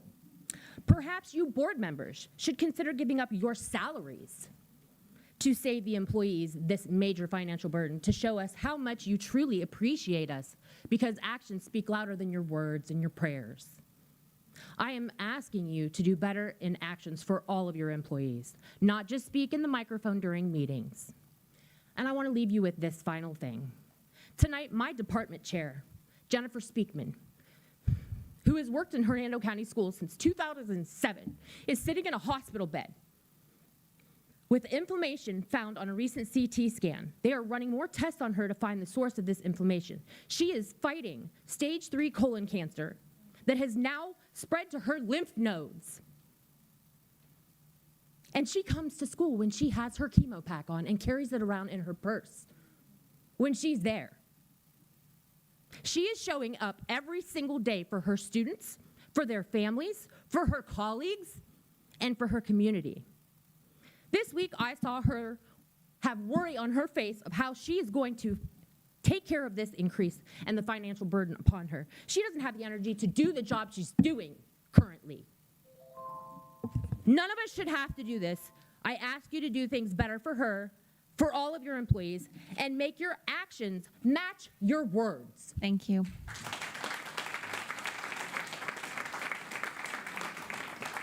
Speaker number 24.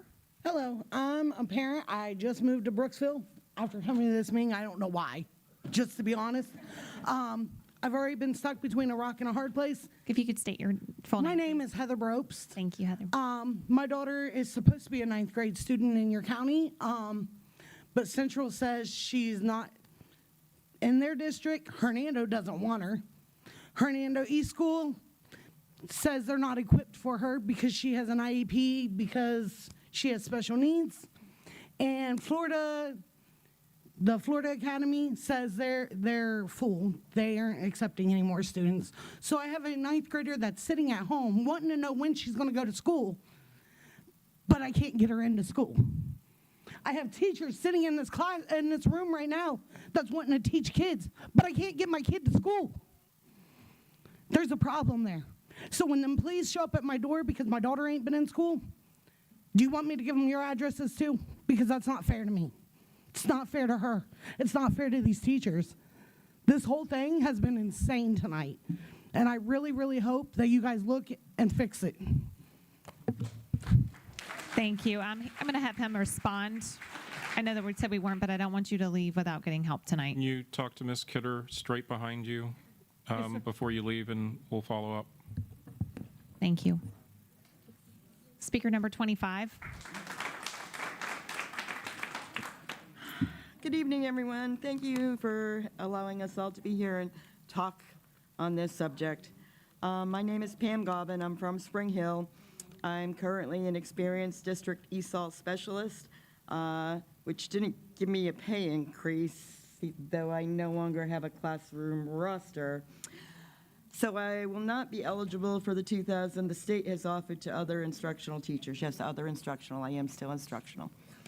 Okay, I'm a single parent raising my grandchildren. I've worked for Hernando County for over 20 years, and I pay the insurance premium.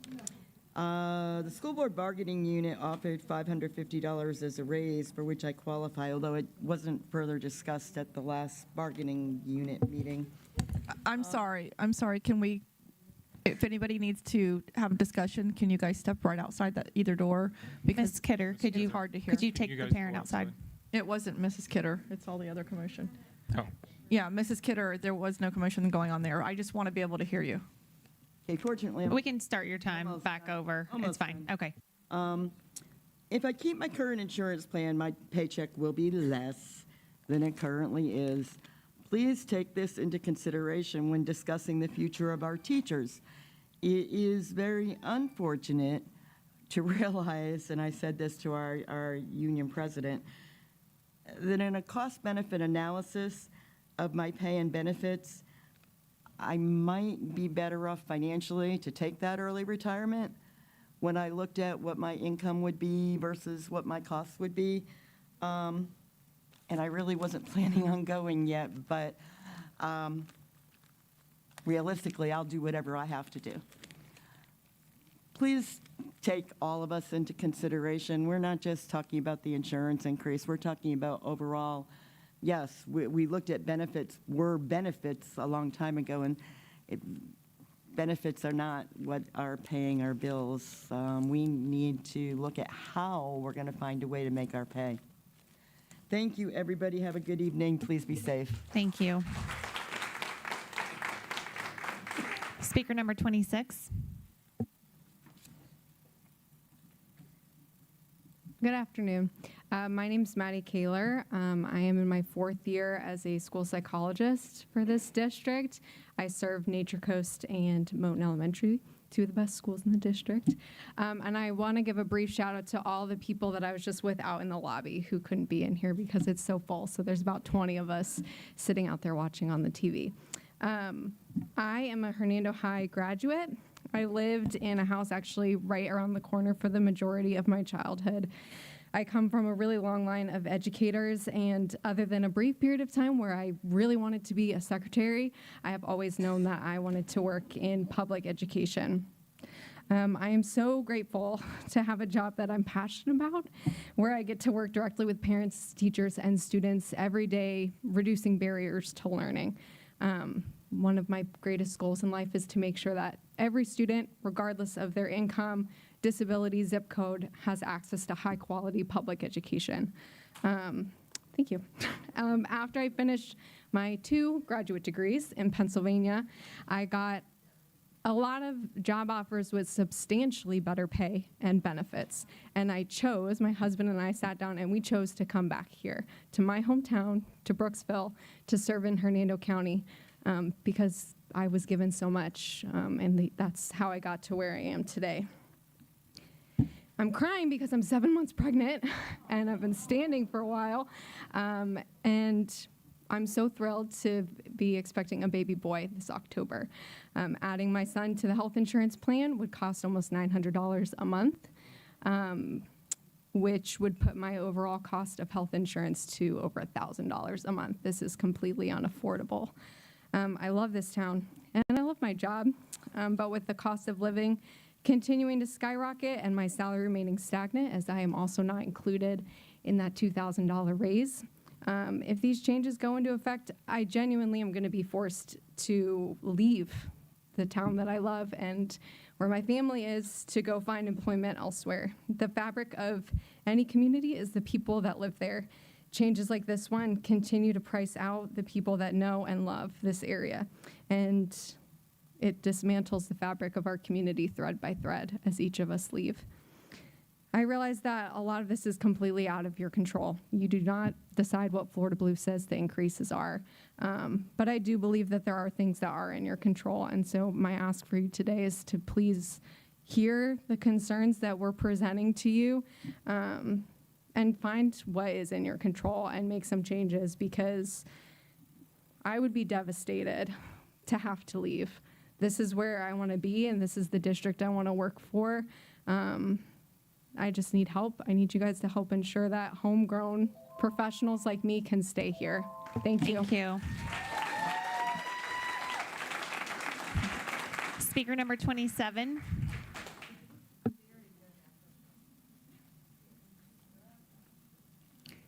Is this thing on?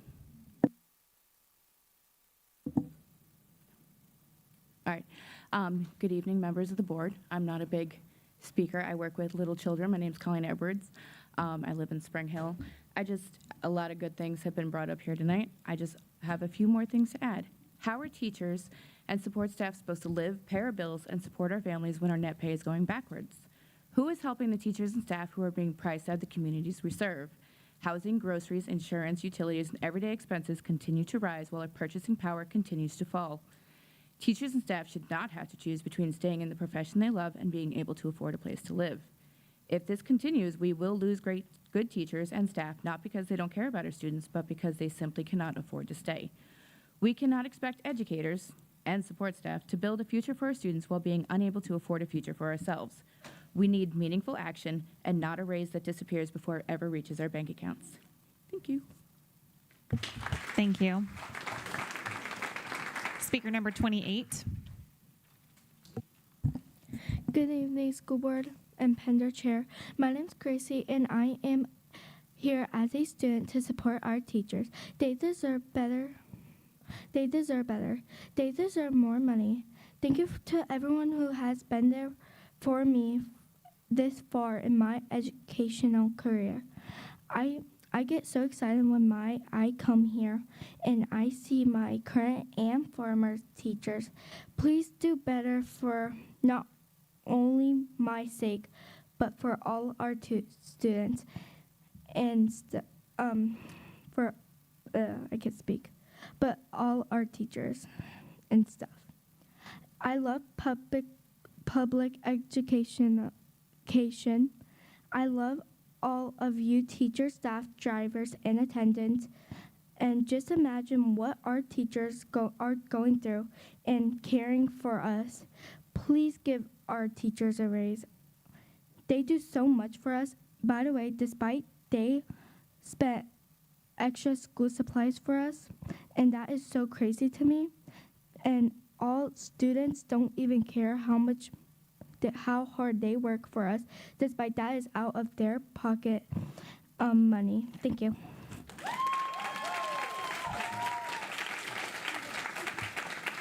Thank you. Speaker number 29. Good evening, Chairwoman Hawkins, members of the board, Superintendent Pender. My name is Evan Bronhard. I live in Spring Hill. I work as a paraprofessional in the Hernando County School District. I love being a para. It's a rewarding job, and I view my work as my way of giving back to the community in the school district that I was brought up in. But if the district does not help to cover the cost of the health insurance rates increase, I may not be able to continue in this job. I have 2 jobs and work 10.5 hours a day, and I'm still only barely able to scrape by. It is hard enough for us all to make ends meet as it is, but how can we be expected to keep up with inflation and rising costs if we take a pay cut? I worry about how I will be able to afford my bills and afford rent and buy groceries if my household loses over $200 in take-home pay every pay period, which will happen if the cost of this increase is passed on to us. I worry for the students who will not be taught by certified teachers and permanent paraprofessionals as our workforce continues to be priced out of their profession in the state that still ranks dead last for educator pay. And I also worry about how our local economy will be able to handle Hernando's single largest employer, giving 3,000 employees a pay cut, making it nearly impossible for us to put money into local businesses.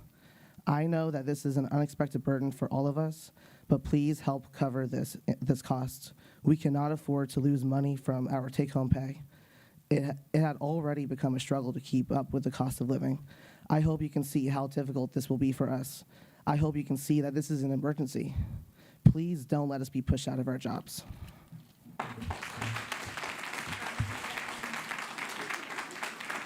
Thank you. Speaker number 30.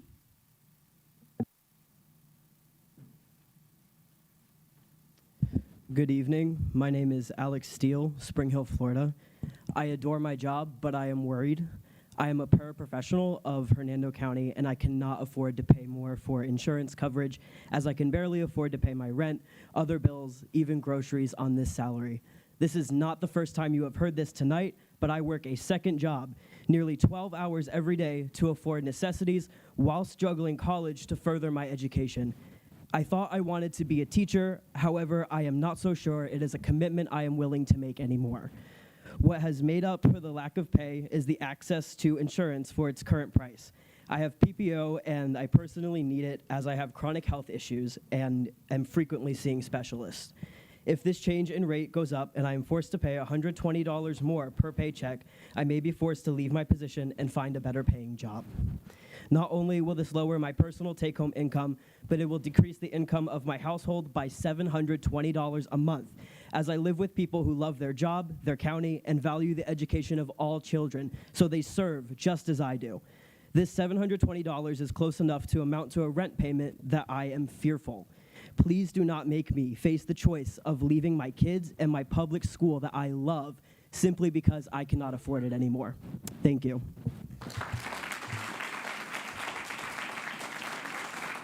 Thank you. Speaker number 31. Kathleen.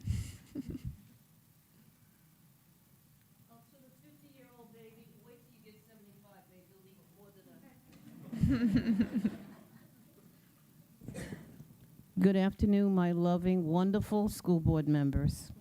I did miss you. However, I'm not real happy with you guys right now. Transportation is a very unique department. Each department has different illnesses, and transportation has theirs.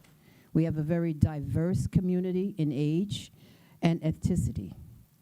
Many of them are single, and they have their own issues. Some of them they're single and have children, and they have to have coverage. Some of them are seniors that haven't reached my point yet, which is Medicare. And then there are others that have wives or husbands that are chronically ill that need health care. You have to realize that every single department that you cover with your leadership needs good insurance, not just high costs like you're offering. Well, I'm not saying y'all, whoever, okay? So don't get offended.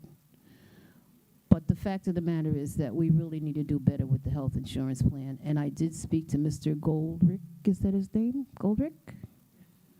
Okay. And I remember speaking to him in the hallway, and I said, you really need to do something about this insurance. And he said, oh, yes, we're looking into it. We're going to do something. I haven't heard from that man since, and I don't even see him anymore. But anyway, I'm hoping that he was sincere in his words and that you all are working on trying to do something better. And I know you can. Everybody keeps saying, try. I'm saying you can do it. You can. I know you can. There are too many offers in this United States of America with insurance plans that can do better than what you got. I know that because I'm not the smartest egg in the basket, but I have read things that say, there's other offers, Kathleen.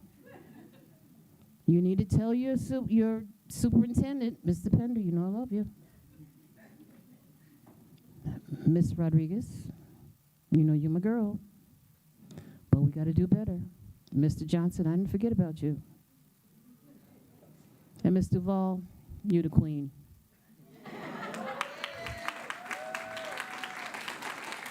Your district loves you, girl. Your district loves you, okay? I know you do. That's why they love you.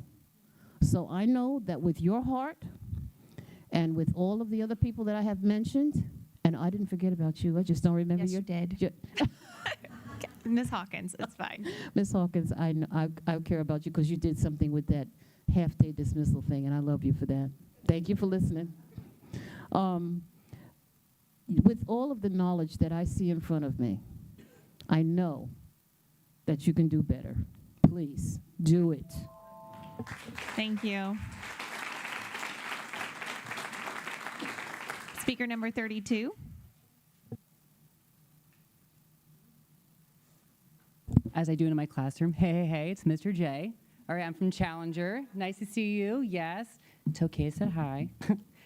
So, unfortunately, as we all know, I just have to say this. You have one of the neatest rooms. Oh, thank you so much. It's the lights, isn't it? Yes. I know you like it. It's good stuff. So may Dolly rest in peace if you guys don't know yet. But I remember one of my favorite songs of hers. She says, whoever you are, be that. And then whatever you do, do that, because anything else is just an act. We are all called, me, everyone behind me, the support staff, secretaries, transportation staff, all of you are called to the same purpose, and that is to make sure that we are here to shape kids' lives. That is our role, right? That is our God-given talent, and we're using it. And that's what we do, and that's who we are, right? So, and we all know that the singular most effective weapon to fight achievement gaps is a qualified, highly effective teacher. We say every day that teaching is a work of heart. We love these kids. We've heard it all day today. I mean, that's the first thing you hear after the pledge at Challenger. Gotta, rep. And remember, we love you. That is what we do every single day, and we want all of our kids to know it.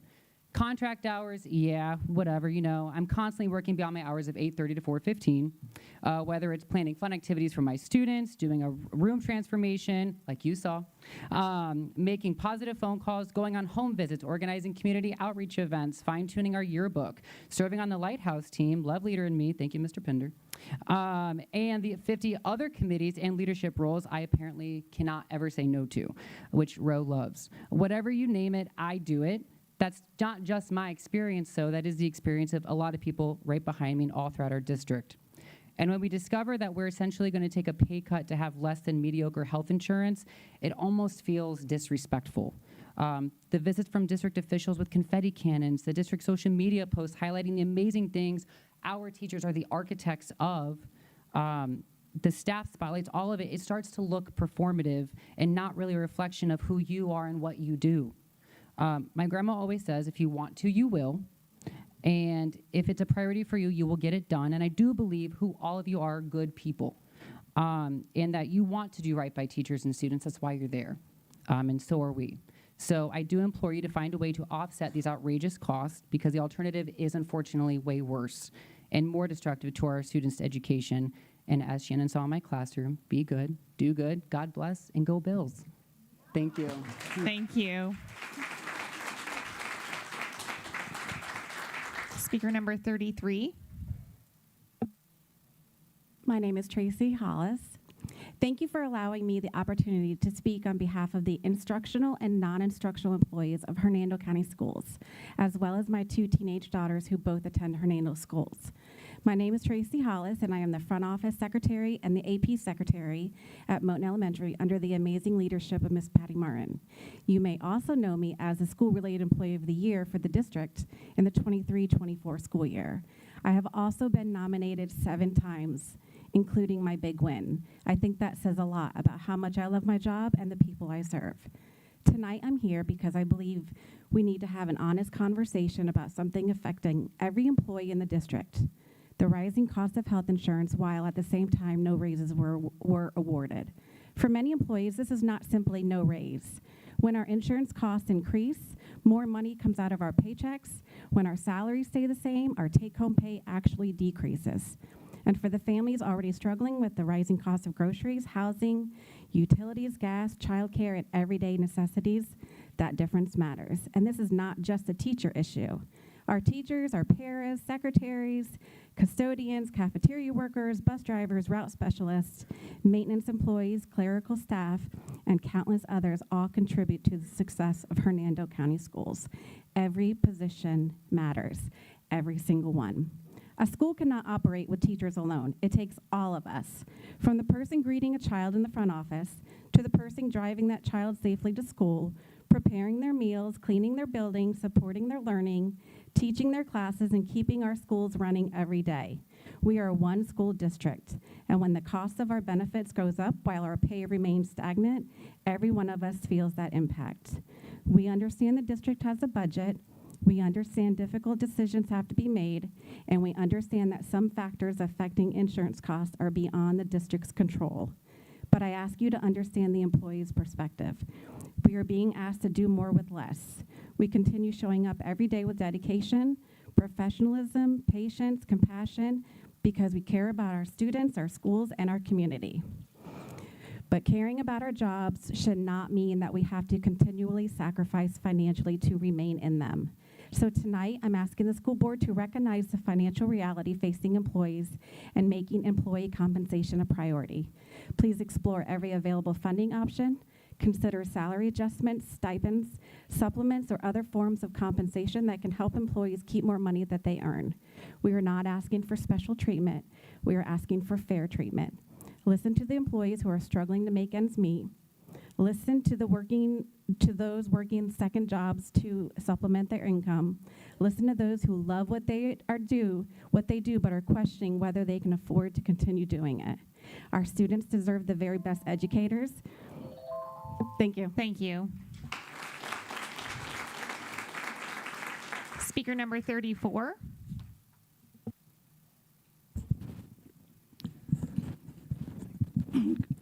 Good evening.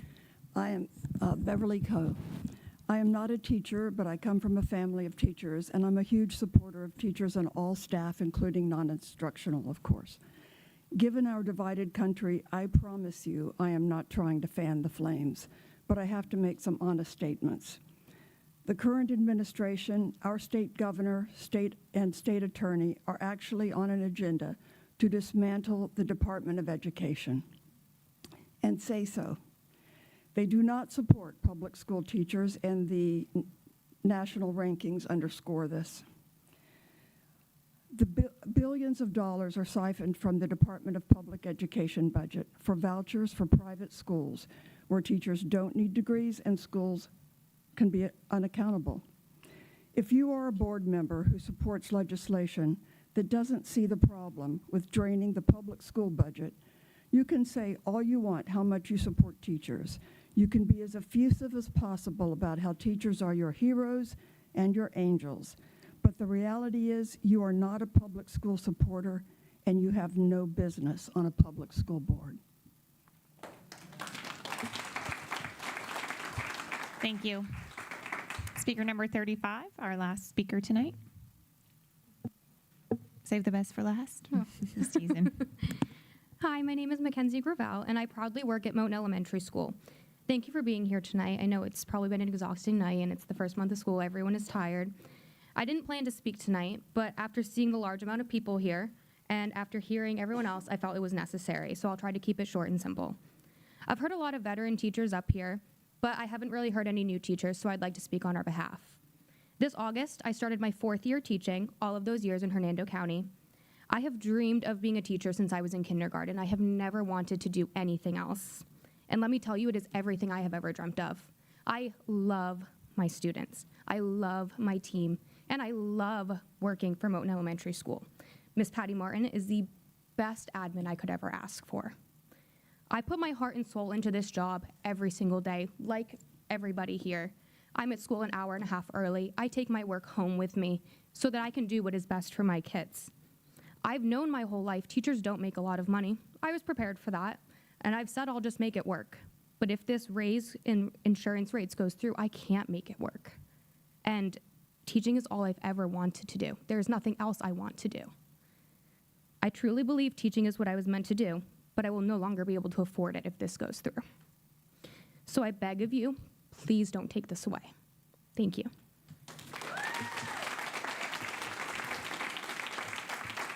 Thank you. And that concludes our citizen input. Mr. Myers, do you have any closing comments? No closing comments, Madam Chair. Thank you. Okay, board. I want to start with Mr. Johnson tonight or Ms. Duvall? Thank you. Couple things. We as a board cannot really comment on raises as negotiations with collective bargaining is still ongoing. I can't comment anything on wages.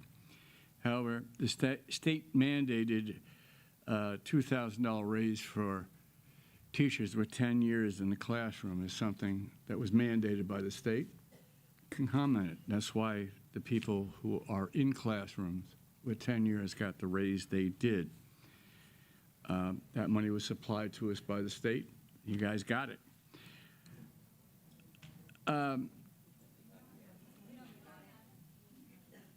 is you still have other negotiations going on. So once it's all said and done, you'll end up with that raise. That $2,000 has been allocated to you guys with 10 years or more. If you're a classroom teacher, you will get it once negotiations. We have been looking into, and we're still negotiating, trying to get a better rate on health insurance. We don't have a final number from the insurance companies, but we're working to get that to a reasonable level. History.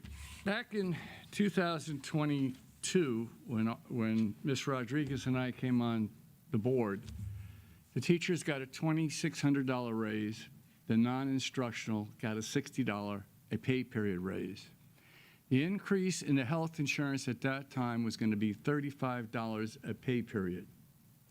For the non-instructional, that amounted to a $12.50 raise per week, when inflation was at a rate of 5 to 6%. Since 2022, your contribution has gone up 0 for health insurance. Now, I'm talking about for the employee. The family plan we never touched.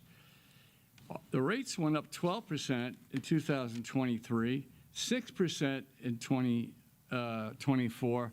Doesn't tell me what 25 is, and currently 6%.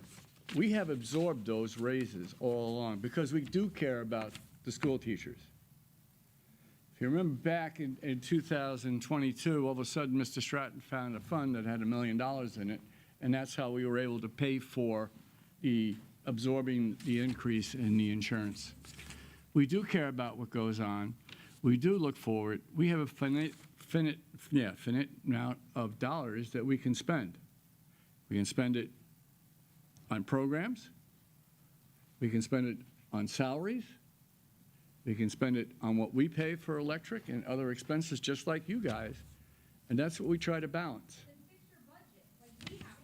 Okay, there's no back and forth. There's absolutely no back and forth, or you'll be asked to leave. Thank you. Mr. Johnson, you may finish. We have to maintain a 3% fund balance by the state, or the state will come in and take over. If they take over, nobody's going to get a raise. Can I add to that, and then you continue talking? It'll piggyback off of you. Yeah, So when I'm done. it's about the 3%. When I'm done. Okay. We do care. And again, we only have so many dollars to play with. And 85 to 90% of our expenses are salaries. Last year, we were hit with a 2.5% increase in FRS contributions. We contributed 32% and went up to 34.5%. It's not what we get out of it, not what you get out of it. It's what we have to pay to maintain the retirement fund. Our payroll is roughly $200 million. So that cost us $5 million. We had an increase of $41 per student, with a little shy of 25,000 students. So we got an extra $1 million from the state, and they took back $5 million. That's what happened last year. We're working very diligently to make things work for you. There's only so far we can go with what we have. We do appreciate you being here. We are on your side. We're trying our best to make everything work and negotiate down how much that raise may be. Thank you, Mr. Johnson. Ms. Rodriguez. I don't want to speak yet, but I just wanted to add that the state requires our fund balance to stay above 3%, as Mr. Johnson clarified. 2 counties in Florida are in financial emergency, governed by a state-assigned board. Their fund balance dropped below the percentage, so they are now governed by the state. That is not what we want to see happen here. So just keep that in the back of your mind. That's for later, but I just wanted to share that with you guys. Thank you. Ms. Duval, are you ready for closing comments? I would like to go last, please. Okay, sure. Ms. Bonzik? So, thank everybody for coming out tonight, all the teachers, all the paras, taking your time out after being in school all day and teaching our kids. I appreciate that more than you know. I have received emails. I have not responded yet, not because I haven't read them. I have read all of them. I want you to know I acknowledge it. I want you to know I understand. And I want you to know anything that I can do as one board member, I will always do to put you guys first. sometimes I don't make the best decisions that everybody would like. I try to make the best decision as a whole, not one single person, not looking at one single item. Meaning, when I do something, I do it for 90% of the time as our students and then our teachers. But I always want you to know that at the end of the day, I don't want anybody to think that you're not important or that you losing insurance or not having insurance is something that I want to see happen. So on the back side of it, I do fight for you guys to get your insurance and to get it lower. And we will continue to work to try to get where we need to be in this county for our teachers, because you are right, you're the backbone, so are our paras, so are everybody that's in our schools are more important than anybody that sits in here. And you don't need a title to have that importance, meaning I don't care if you're my janitor or you're my teacher or you're my para, you're just as important. That's how our schools run, our transportation, just like everybody says. And some will come in and say 30 years, 20 years, 10 years, and I get it. But the end of the day is we're all equally important of the job we do for our kids. And to keep you guys with us is what we focus on when we have different meetings. So I just wanted you to know that. I wish everybody a good night and safe ride home. Thank you. Thank you, Ms. Bonzik. Ms. Rodriguez? So several things. First and foremost, when it comes to our budget, as a school board member, I meet with our superintendent, with our CFO, and I don't know what anyone else does, but for me, I have meetings with him and with our CFO and department heads, and we go through our budget from top to bottom. We are looking at every program that we have accepted. Also, our contracted services that have grown, we're looking at those with academic services. We're looking at all of our travel. We're looking at what is important and what is not, where we can cut. Any duplication of software programs that are out in the schools for planning. We're looking at everything across the board. We are 137 students down right now. So that's 1,279,000 to 1,288,000 in total state funding that we are at a loss at this moment. Someone had spoke earlier and they had referenced about substitutes, and I think that was Gary Brooks that they were probably referencing. And that is also on my radar. That is also in conversation and discussion. I think that everyone at the district office should sub 8 times a year, 4 times a semester. That gets them in tune with what's going on in the schools. It will also save about $3.5 to $4.5 million, and in our budget crush, you save all the jobs by having them do that. So I think that there's a lot of things right now that we're looking at. I definitely want you to know that as a school board member, I advocate for each and every one of you. I am behind you.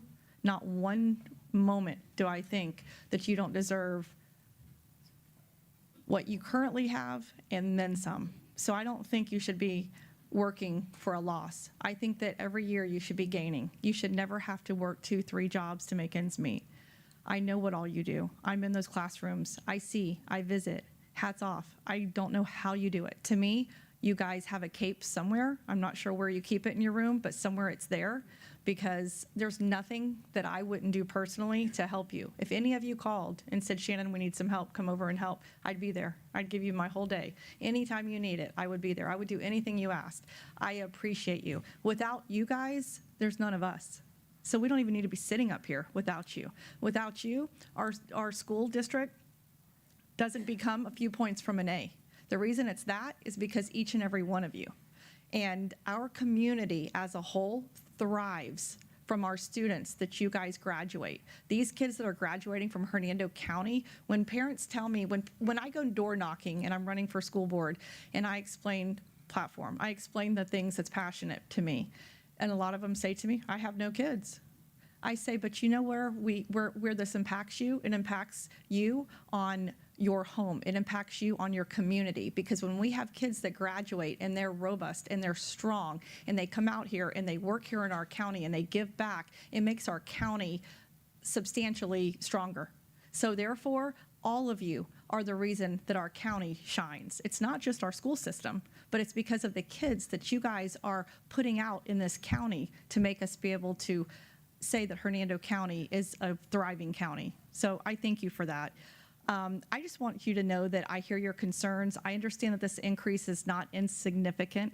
When an insurance premium takes hundreds of additional dollars out of a family's paycheck, that does have a real impact. I don't want to simply accept that this increase has to be passed on to our employees without first exhausting every reasonable option available to us. I'm asking our administration and our finance team to look for a reprieve, whether that means identifying savings elsewhere in our budget, reviewing our district contribution, examining our insurance structure, or finding other responsible ways to lessen this increase. We cannot say that teacher recruitment and retention are priorities. Exactly what you guys said. We cannot boast that. We cannot say how important it is and how imperative and all these programs that we're working hard to be able to bring teachers in, and then ignore something that could make our employees question whether they can afford to continue working for our district. As much as I love our new teachers, as much as I'm on board for recruitment, for anything, our veteran teachers, our teachers that are already in there, that know what they're doing, that's worked hard, that's the backbone. We need you. We can get new ones, let's say, that will come in. Let's say all of you leave over all of this. The new ones that come in, we're not going to thrive that way. It takes all of you to teach our new ones to be able to be effective, to be able to be good at their job. So as a school board member, same thing. When we get up here and we start, it doesn't matter where you came from, you're learning. And as you continue, you get better and better. First term, you're learning. Second term, you're effective. Third term, you're highly effective. So I agree the same with all of you. And we cannot say that, I can't stand here tonight and promise what the final numbers are going to be, but I can promise you this. Every one of you and everyone listening to me, I'm going to ask the questions. I'm going to look for the dollars. I'm going to advocate for every reasonable option that we have to keep as much as this increase as possible from coming out of your paycheck. You do take care of our students every day. Tonight, I believe it's our responsibility to do everything reasonably within our authority to take care of you too. So I will always be here. All the emails, I read every email. I am here. My phone's open anytime. Anything you guys can think of that we're not thinking of, please feel free to shoot me an email. Feel free to call me, and let's help try to make this work. But know that every one of us up here, I don't think there's a school board member up here that doesn't believe in you. And we do not want to see you absorb these costs. We do not want to see you go through this. You shouldn't have to be here tonight. You should be at home. And here you are, having to fight for your life and for your job. And I don't want you to think that we're okay with this. I don't want you to think that we sit here and minimize it and we just listen and we just watch you and then you leave and we say, here it is, you're still going to have it. So I can tell you, and I believe I'm speaking for our superintendent, everything that we want to do within our power, we will be doing. We do not want to see you guys have difficult times. We appreciate you, we respect you, we honor you, and I thank you again for supporting me, putting me in this position to be able to support you and give back. So thank you again. I will be on for 4 more years, another term, and I am very humbled and honored to be here. Thank you. Thank you. Ms. Duval?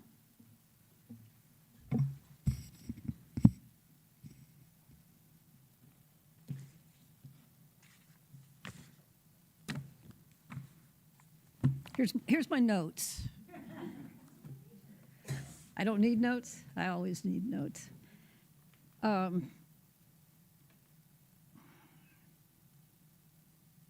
Listening to you tonight, listening to you all the time during the school year, when talking with you, you love what you do. That's why we started in this profession. That's why you continue in the profession. It's a passion.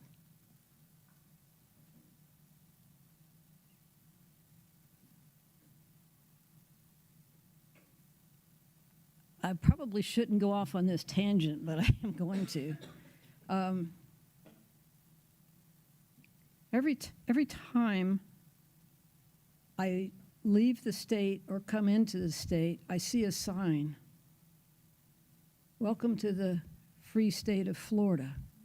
You're leaving the free state of Florida. I have to just control it at that point, and I am trying to control it right now because Florida's not free. And Florida has not supported public education in any way possible for years and years. And it's troubling. And this is where we find ourselves now because of lack of support, lack of caring from those in the positions of highest power in this state. Our economy is in shambles. Again, listening to you talk, it's not just about insurance. It's about being able to afford food, pay your electric bill, pay rent, you name it. There's not anything else, I mean, there's just everything is not in a good picture right now. So then you add insurance on top of that, and where are you? You're sitting here tonight, and I love it because you are speaking from the heart. But we have huge problems, not just in Hernando County, but statewide. And I don't know how this is going to turn out. I wish I did. But I know there's problems with food costs, gas, insurance, homeowners insurance. Welcome to that world, too. Besides medical insurance, they're squeezing the life out of us. And we find ourselves not in control of our own destiny. And I don't know about you, but I like to be in control of my destiny, have some voice in my destiny. And you should too. And I think you do. We are controlled by a few major corporations. Insurance is one of them. And boy, do they have us by the throat. We need it. We can't do without it. And they know it. So they really put the screws to us. And it is hard to deal with. We have to negotiate with insurance companies because what are they looking for? They are looking for profit, their bottom line profit. How are they going to look? How much money can they make? At what expense? Ours. It's aggravating. I'm angry. You ought to be angry. I think you are angry a little bit, but you've been really nice about it tonight. All these costs are just out of control. I promise we're going to do the best we can with this insurance company that we're dealing with. But you also need to know who's the most powerful insurance company in this state. Who is it? Thank you. They're not just dealing with us, they're dealing with the entire state. And they have grown into one of the most powerful insurance companies around the country, because they're not just in Florida. I will do everything. I think everybody up here will do everything in their power to get this under control to help you all. But I can't make promises that I can do something that's going to be acceptable. I'm going to try. They're going to try. But we're dealing with a very big company. And we're small potatoes, little peanuts, whatever, to them. We don't count. They don't need us. We need them. That's where they've got the upper hand. Listening to you tonight, we need them. So who's in the power of control now? They are. I encourage you, speak up, speak out, and not just about Hernando County. What's happening in your life all over the place. We're all getting hit with problems, financial problems. There's no two individuals in here who have the same kind of problem, but you can put it under the word financial real quick. We don't deserve this. The toughest professions in the world, in my book, two things: being a parent, being a teacher. Two of the most honorable professions you can imagine. And here we are tonight up against the ropes.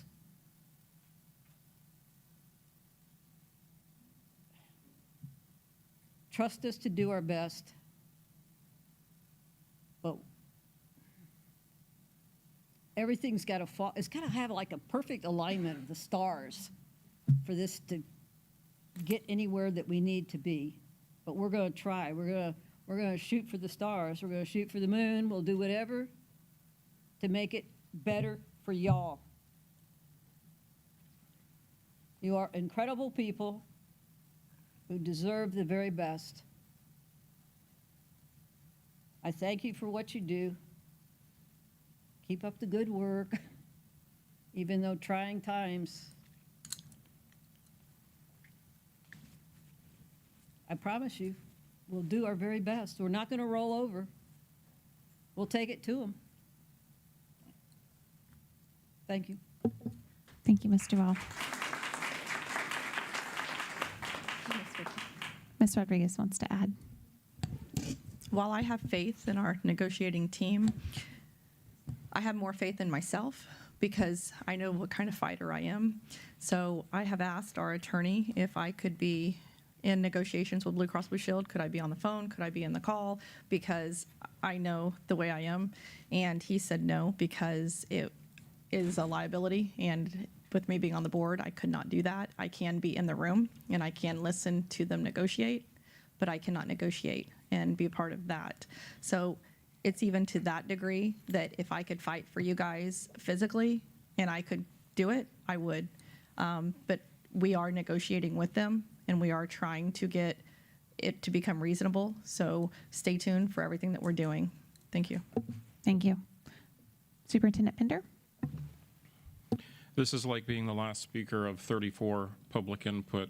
You're going to say things that have already been said, but I do want you to know that I can, if you know me, and there's familiar faces in the room, and I wish we were meeting under different circumstances, but I feel tonight that it was a conversation, and I really appreciate that from all of you. You're passionate. Every one of you are passionate, and I appreciate that, and we will continue to do everything that we can that's been set up here to try to make this better. It is a process that we're in, and we are working towards something better. It's a tough fight, and we'll do the best that we can. We are committed to that. Well, I'm committed as the superintendent, and you hear from this board that they're committed to that too. I hope it's enough.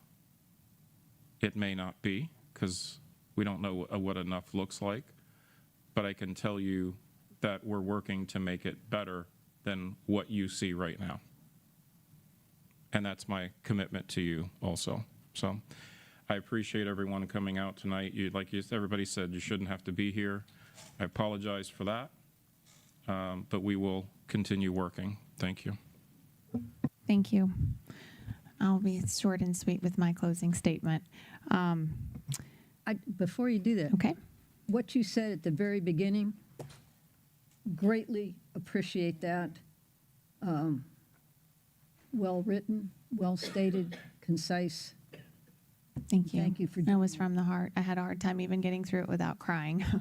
To even have to read that to all of you, that hurts as a school board member to to be in this seat and have to deliver that kind of message to everyone, because I know personally, as a former teacher myself, and having my kids in public school and seeing what everybody does, the sacrifice that all of you, not just teachers, make.